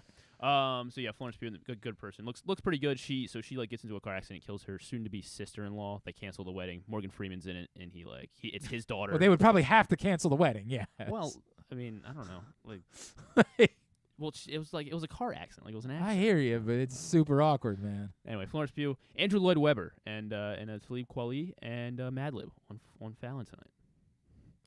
I don't even want to think about it. What embarrassing things they're going to have Talib Kweli do, like on Fallon this evening. I think they might just. I think they have a new song. Madlib and Kweli have. So I hope that's all it is. I hope that's the case. All right. Thanks today to. I'm sure he's willingly going on. So I'm sure. Tubular is also brought to you, by the way, by your local Toyota dealer and buyatoyota.com. The Toyota Tacoma comes in a range of models and trim lines, so you can choose the perfect Tacoma to reflect your unique personality and driving habits. Check out buyatoyota.com for deals on new Tacomas from your local Toyota dealer today. Thanks today to Bill Rhoden. Thanks to Pat Kennedy. Thanks to Jeremy Conn. We'll get all of it up in the greatest hits section of the oh my God, it's so good. tab at GlennClarkRadio.com. On the program tomorrow, Brent Urban's going to join us. Ravens defensive lineman. He's signed back up. We've been meaning to do this for a while. We'll do it tomorrow. And Tyler Kepner. Where's Tyler Kepner next? He wrote for the New York Times most recently. I know, but I thought, why do I feel like he was writing for somebody He's just else? an author. Well, no, he's definitely that, but he's a longtime national baseball writer. Why did I feel like maybe I had seen that he was doing something else? No, he's still New York Times. All right, very good. And he wrote about the Orioles recently, so we will talk to him about that and stuff and things. Thanks to everybody at PressBox, all of our great sponsors and partners, including Baltimore County Police Department, Problem Gambling, Royal Farms, Casa Sin, CCBC, Birdland Sports, your local Toyota dealer, buyatoyota.com. Thanks to Griffin at Griffin_Bass on Twitter. Follow us, Twitter, Instagram, and TikTok at Glenn Clark Radio. Have a great Monday evening. Go Nobody. Duke sucks.